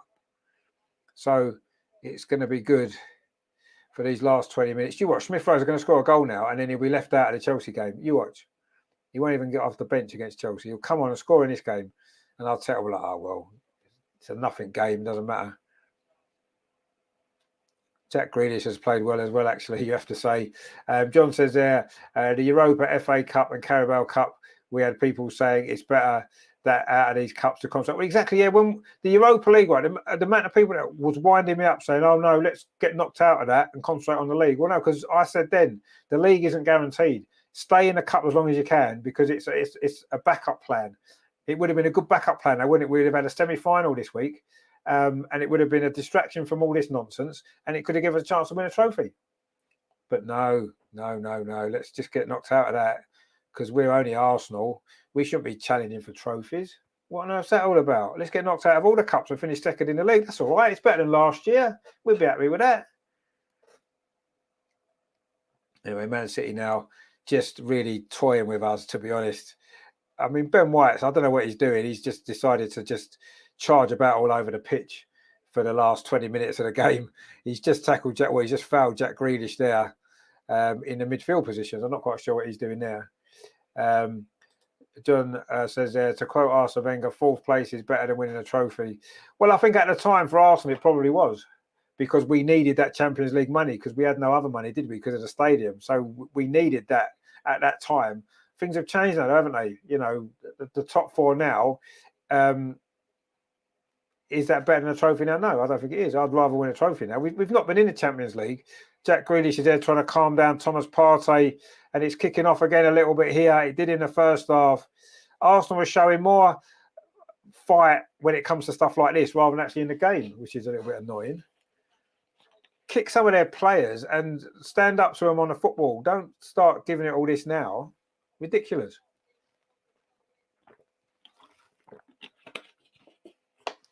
Looked like Jack Grealish is going to get spoken to by the referee, and Jack Grealish looked as though he was actually trying to calm the situation down. I didn't see what happened. He's laughing about it now, Jack Grealish. But he's going to get a yellow card. He's got a yellow card, Jack Grealish there. And I think Thomas Partey is probably going to get a yellow card as well.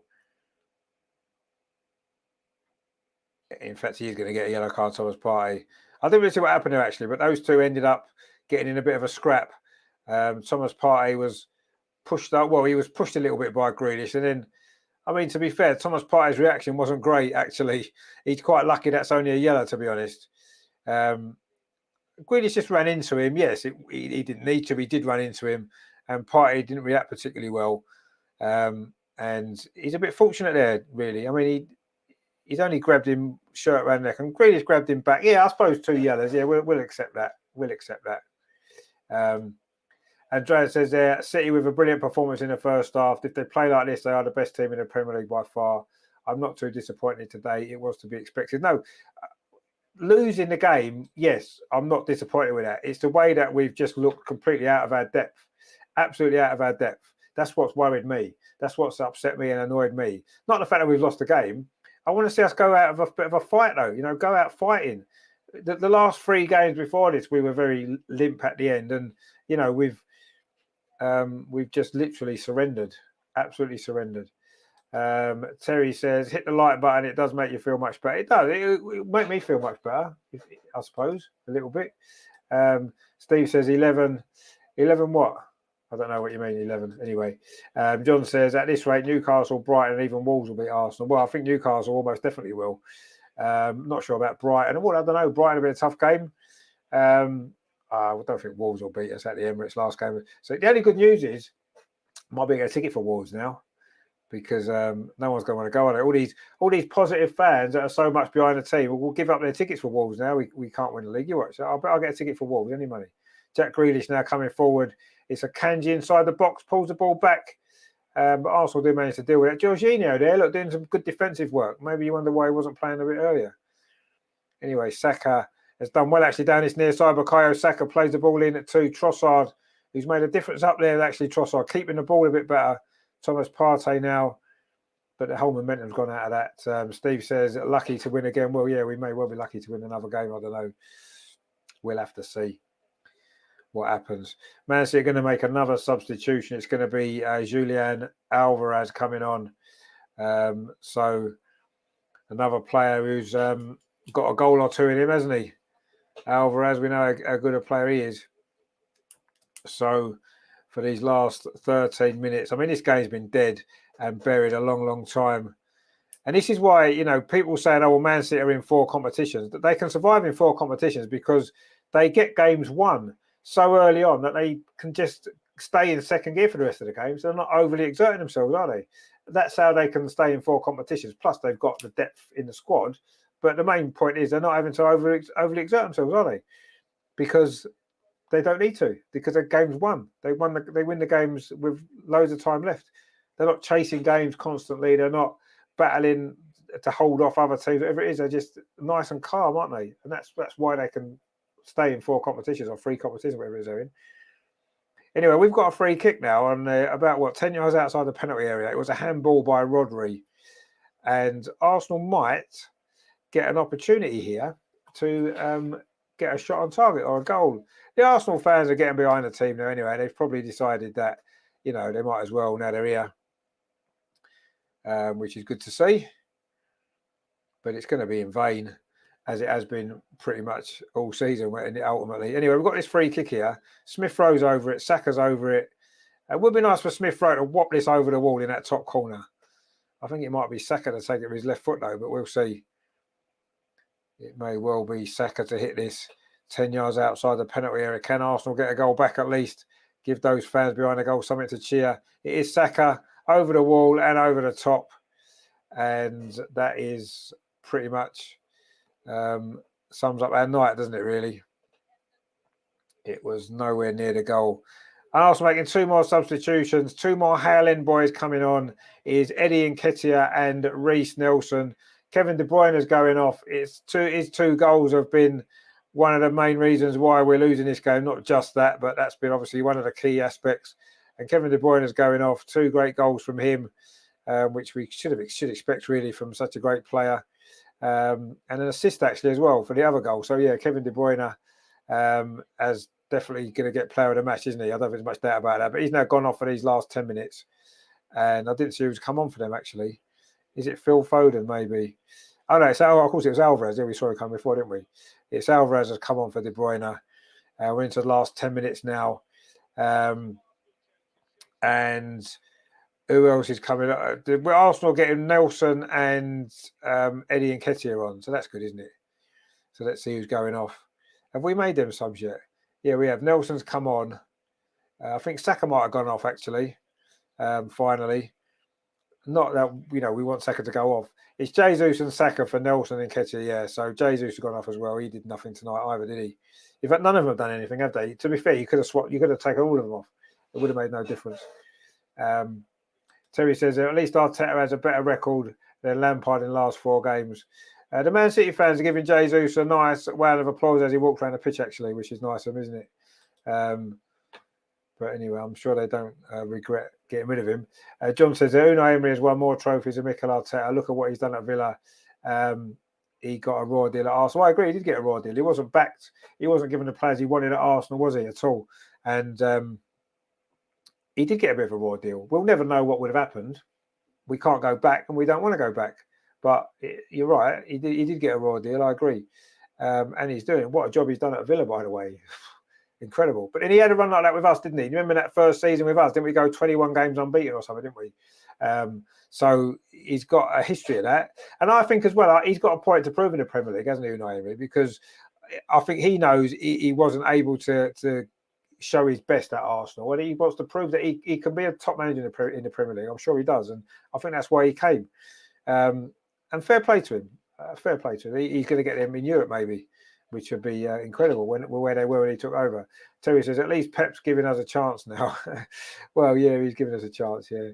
Rajendra says, at least the Howling boys are coming. Yeah, the Howling boys are coming on. It's good to see all of them on the pitch. Oh, no, Saka's gone off. I'm going to say they'd all be on the pitch at the same time, but they're not. Anyway, Thomas Partey now in possession for Arsenal to Ben White. Forced back by Jack Grealish. 8 minutes to go. We knew it was going to be a long second half. It's been a long second half.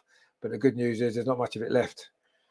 And the sooner it's finished, perhaps the better, really.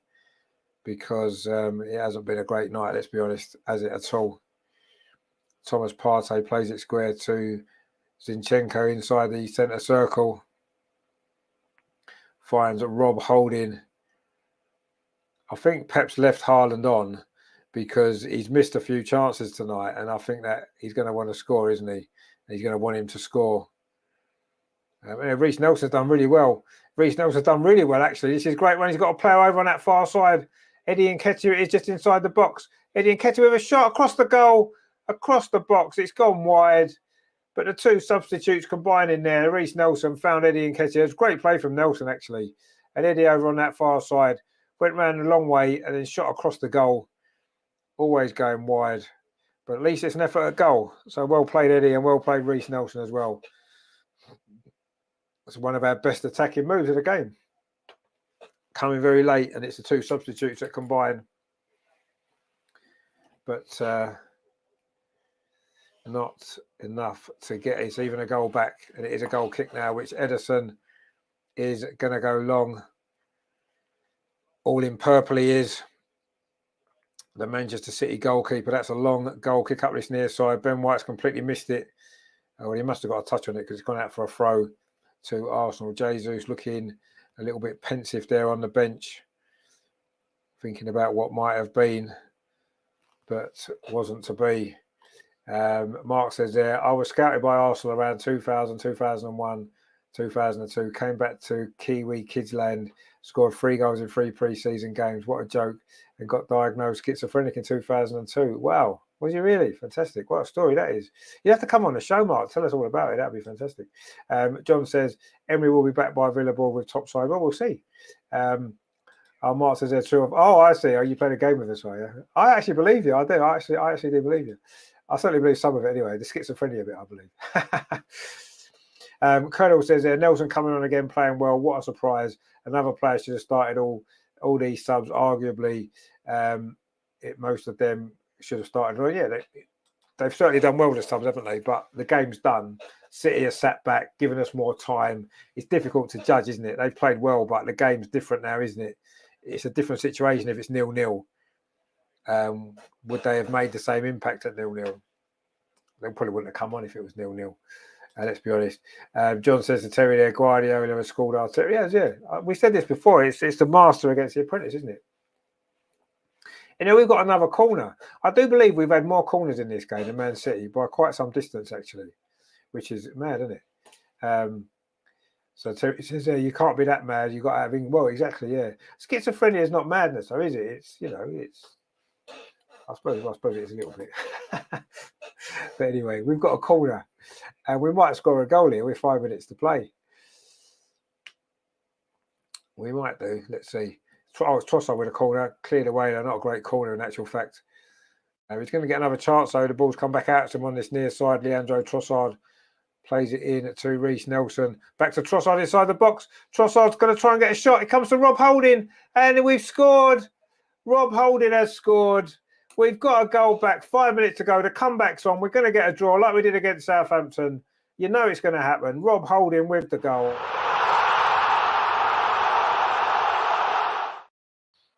And probably the most muted celebration ever from the Arsenal fans behind the goal. Decent finish actually from Rob Holding. Trossard was at the heart of that there.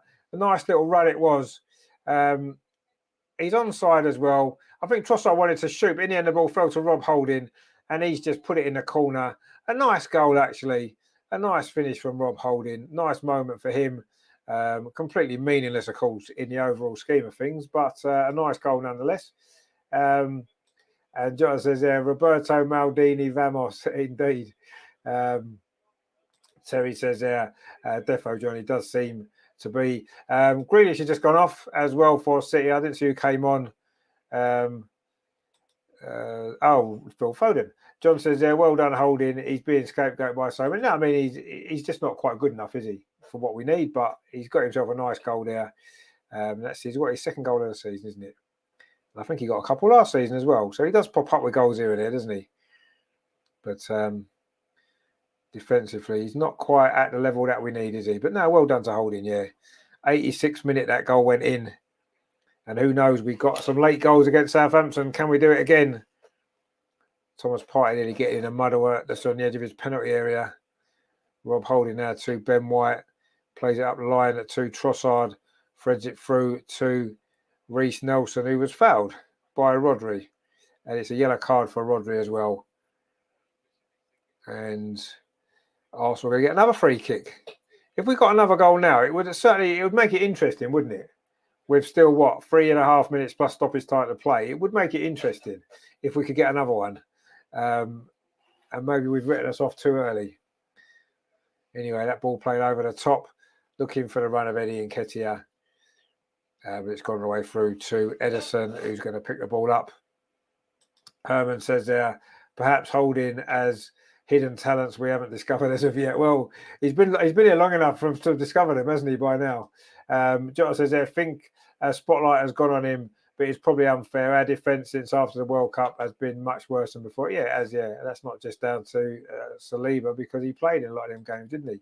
Terry says, oh, Robbie Holding, indeed. Great goal from Rob Holding, but it is not going to mean anything come the end of this game or the end of the season, more than likely. But Man City now trying to come forward again. Haaland is going to be desperate for a goal, isn't he? Because he's had a big impact in this game in that first half. And Thomas Partey is in trouble here. Oh, I think the referee thought about it. And to get that second yellow card, but he's decided not to. Thomas Partey there wrestling Haaland to the ground. And he's quite lucky not to get a second yellow card, actually, for that. You have to say, if he hadn't got one already, that's a yellow card, isn't it? And the referee speaking to him, he hasn't sent him off. Probably sensible, really, in the circumstances of the game. But you have to say, if he hadn't already had one, that's a yellow card offence, isn't it? Doing that, wrestling a player to the ground. Anyway, it's a free kick to Manchester City, which Bernardo Silva is going to take. Just goes out for a throw to Arsenal. Into the last 30 seconds of normal time. There's going to be a big chunk of stoppage. Well, not a big chunk. There'll be 5 minutes of stoppage time, you would imagine. So we've still got time for this comeback, haven't we? Phil Foden now loses the ball. And Man City still in possession on this near side. Bernardo Silva tried to put it into Foden again. John says there, Real Madrid fans are grumbling about Ancelotti. Yeah, 5 minutes of stoppage time. Yeah, that's what I thought it'd be. Real Madrid fans are grumbling about Ancelotti, even though they're in Champions League semi-final, Copa del Rey final, because they're not winning the league. He's a flop. Well, there you go. I mean, if we were in all those cup finals, maybe we wouldn't mind so much, would we? Not winning the league. But when it's the only thing we had, then we do. Andreas says 5 minutes left for the comeback of the season. It would be the comeback of the century, wouldn't it? Let's be honest. If we were to get 2 more goals and get a draw in this game, it would be something quite extraordinary. But I think we're all pretty much resigned to the fact that that's not going to happen. If there is going to be another goal in this game, you do feel it's going to go to Manchester City. Somehow in injury time, Haaland will find a way to bundle one in, won't he? The game that he's had probably will score at the end of it all. And that will pretty much sum it up, won't it? Anyway, let's see what happens. City are coming forward again with John Stones. His goal just before half-time, given by VAR. Changed the game. I wouldn't say it changed the game. I think we were getting well beaten before that, but it certainly put the seal on it. Meant there was going to be very little chance of a comeback, really, once that goal went in, unfortunately. So, yeah.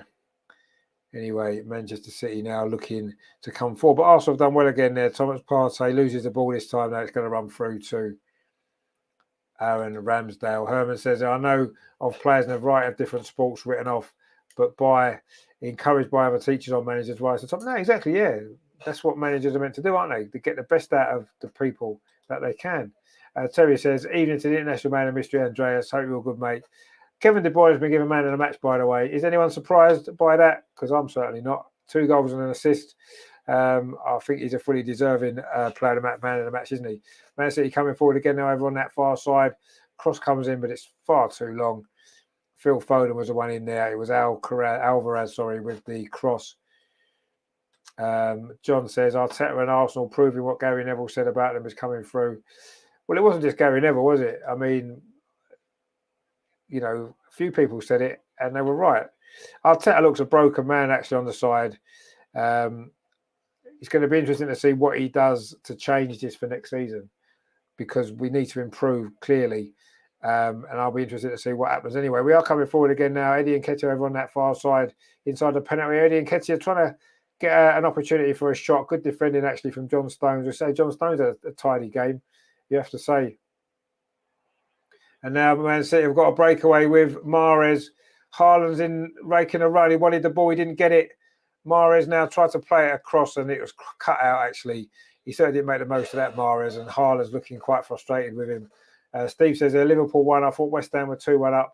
Liverpool, yeah, I thought West Ham were 2-1 up. Someone said they were 2-1 up, didn't they? Oh, well, never mind. Liverpool might get top 4 yet. All that, well, they was being written off, wasn't they? They might well get top 4. We shall see. There's certainly an interesting battle for 4th place coming up, isn't there? You feel. But anyway, the title's over. And it's going to go to Manchester City once again. It'll be their 3rd title in a row. We've played 3.5 minutes of stoppage time. Looked like there was going to be a free kick to Manchester City. Haaland's just taken his headband out, and he's got his long Viking hair. Jota says, oh, no, that was me. Their goal was ruled. Oh, right, okay. So Liverpool came back and won 2-1, did they? Fair enough. Is he going to put his headband? But he's not. Haaland's actually playing with his long hair. He does look like a Viking, doesn't he? He just needs his shield and that, and he'll be fine, won't he?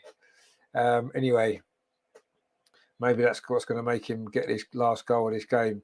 We're into the final minute of stoppage time now. The ball played up that far, so I imagine actually aren't bothered about trying to get into the box now. They're just going to see the game out. And why not? They've done their job, and they've done it very impressively as well.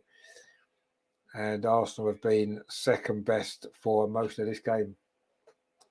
And you feel as though second best is where we're going to end up as well. Man City still might get another chance into Haaland. Is this his moment? It is his moment. What did I said? He'd get a goal. He took his headband out. He's become a Viking and he's just scored a goal.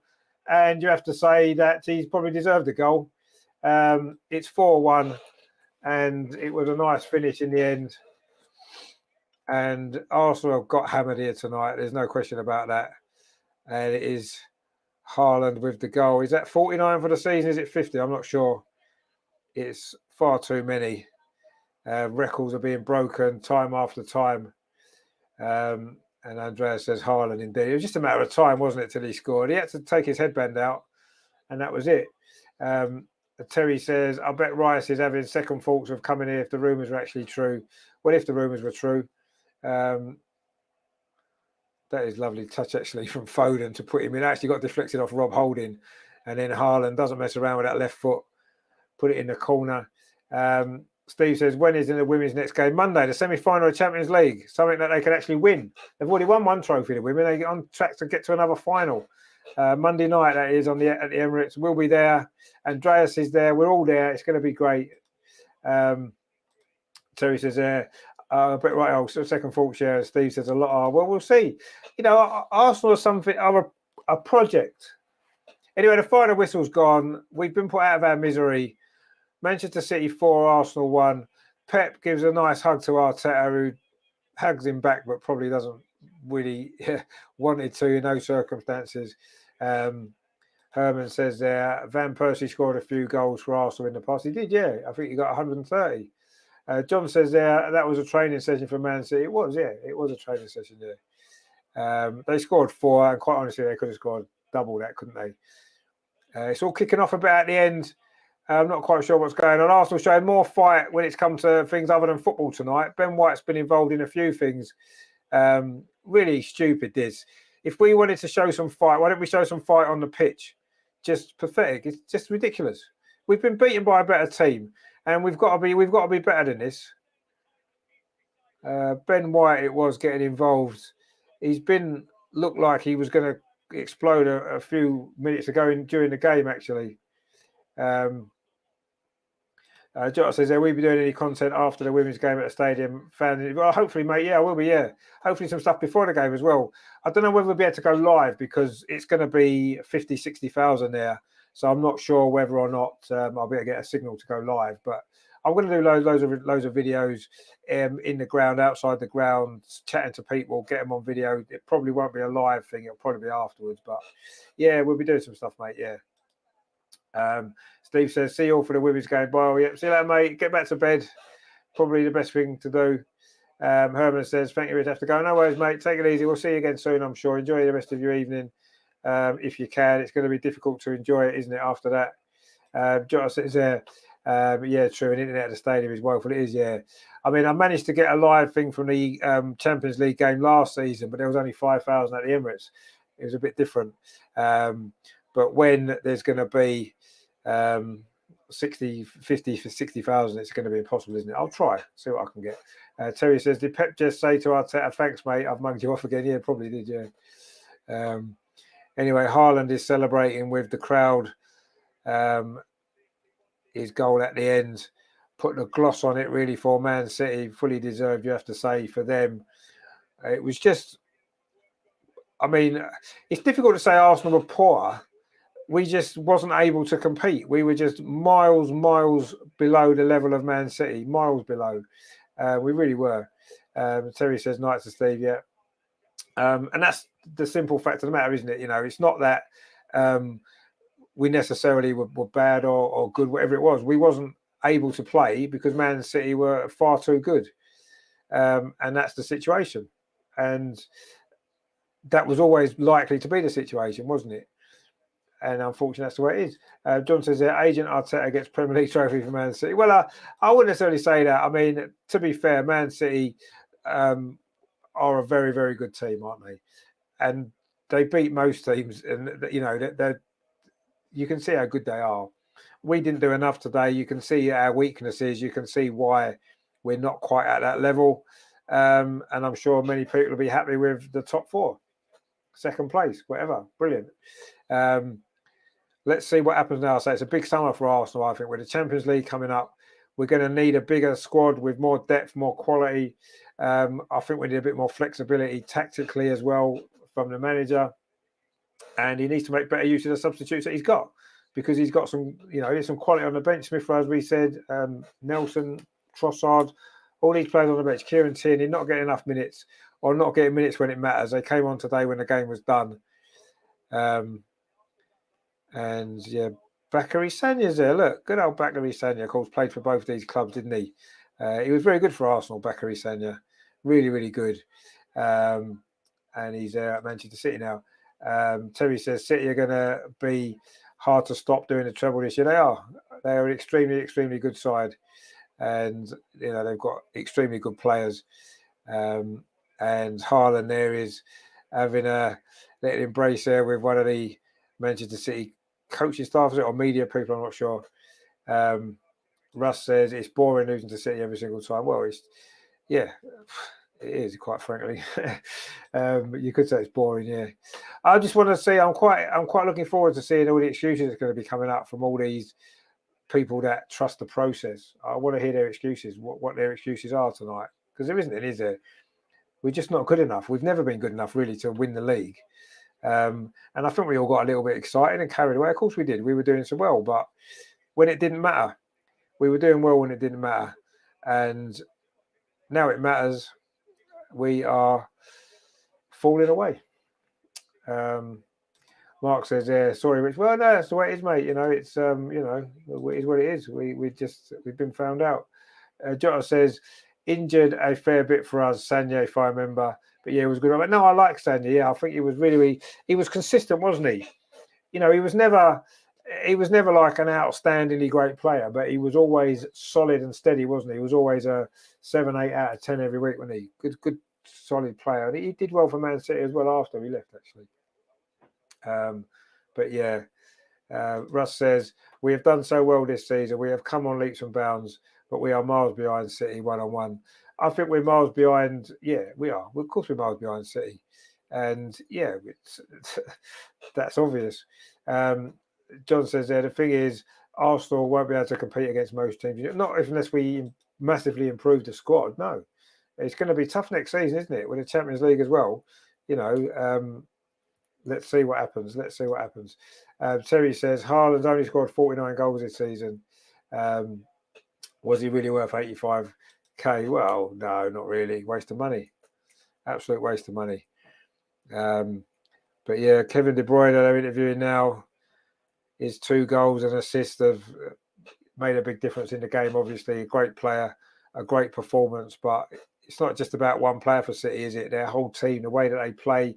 You can see they've been together a long time. And maybe if this team sticks together and we get some better quality in the squad as well, so when we get injuries, we've got players who can come in. If Arteta decides to trust the people on the bench a bit more, then maybe in 2 or 3, 4 years' time, we can be at that level Man City are at in terms of the settled team, the settled pattern. They know what they're doing. They all understand each other.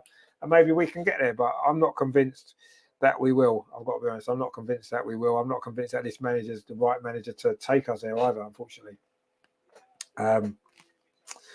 But there we go. That is that then. It's finished. Manchester City 4, Arsenal 1. We were given a good lesson there tonight, a real big lesson on where we need to get to if we're going to be winning these big trophies, whether it's the Premier League, whether it's the Champions League, or even winning the FA Cup. We have to beat teams like as good as Man City. We have to find a way to do it. That's what we've got to work on and improve. And if we can't do it, then we're always going to end up being second best, aren't we? That is a very good Man City team, let's be honest.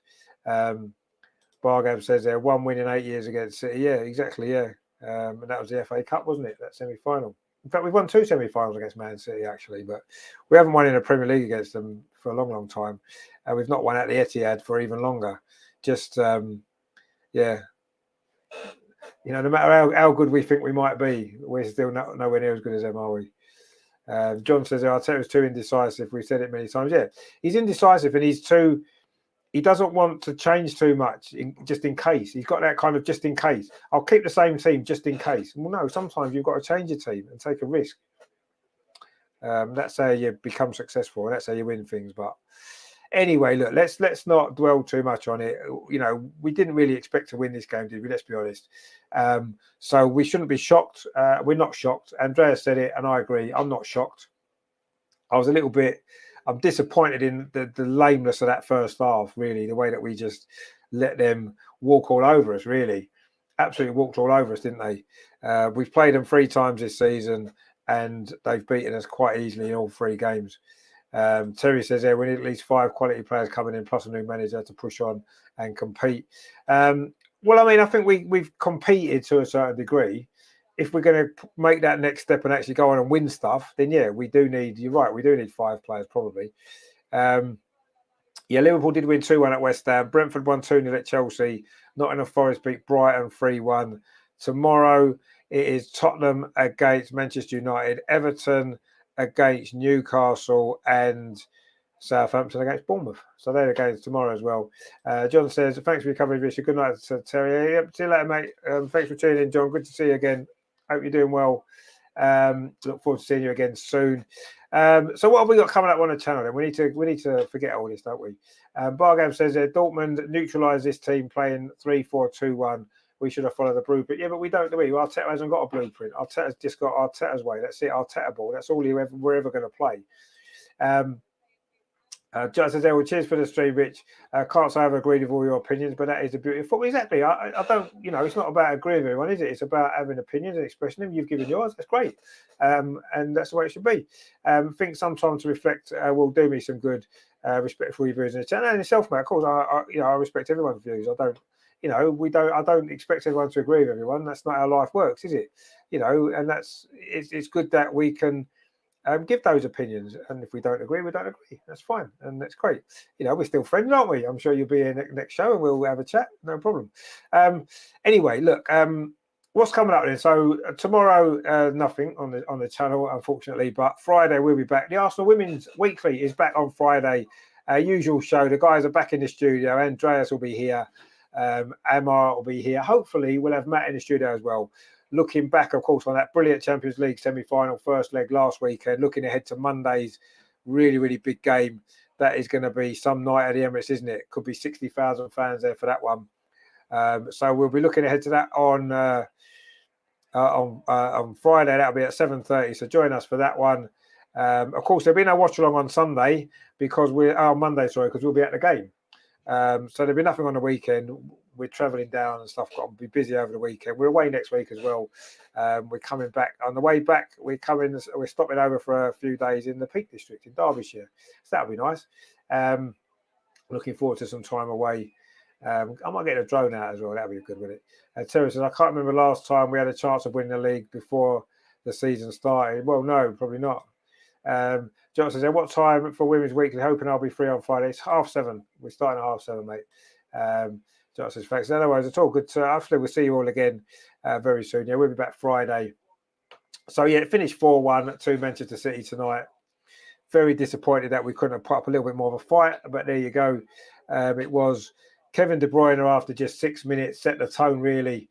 The second goal just before half-time, in first half stoppage time, John Stones' header from a De Bruyne free kick.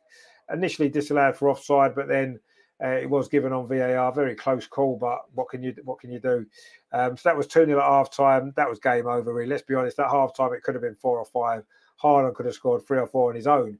Ramsdale made a few good saves to keep the score down. And in the second half, it was all over. The third goal went in sort of quite early on. It was De Bruyne again from Haaland's assist that time. And then Man City game was won. They sat back. We did get one back in the last 10 minutes. Rob Holding it was with a shot from inside the box. A good finish, actually, from Rob Holding.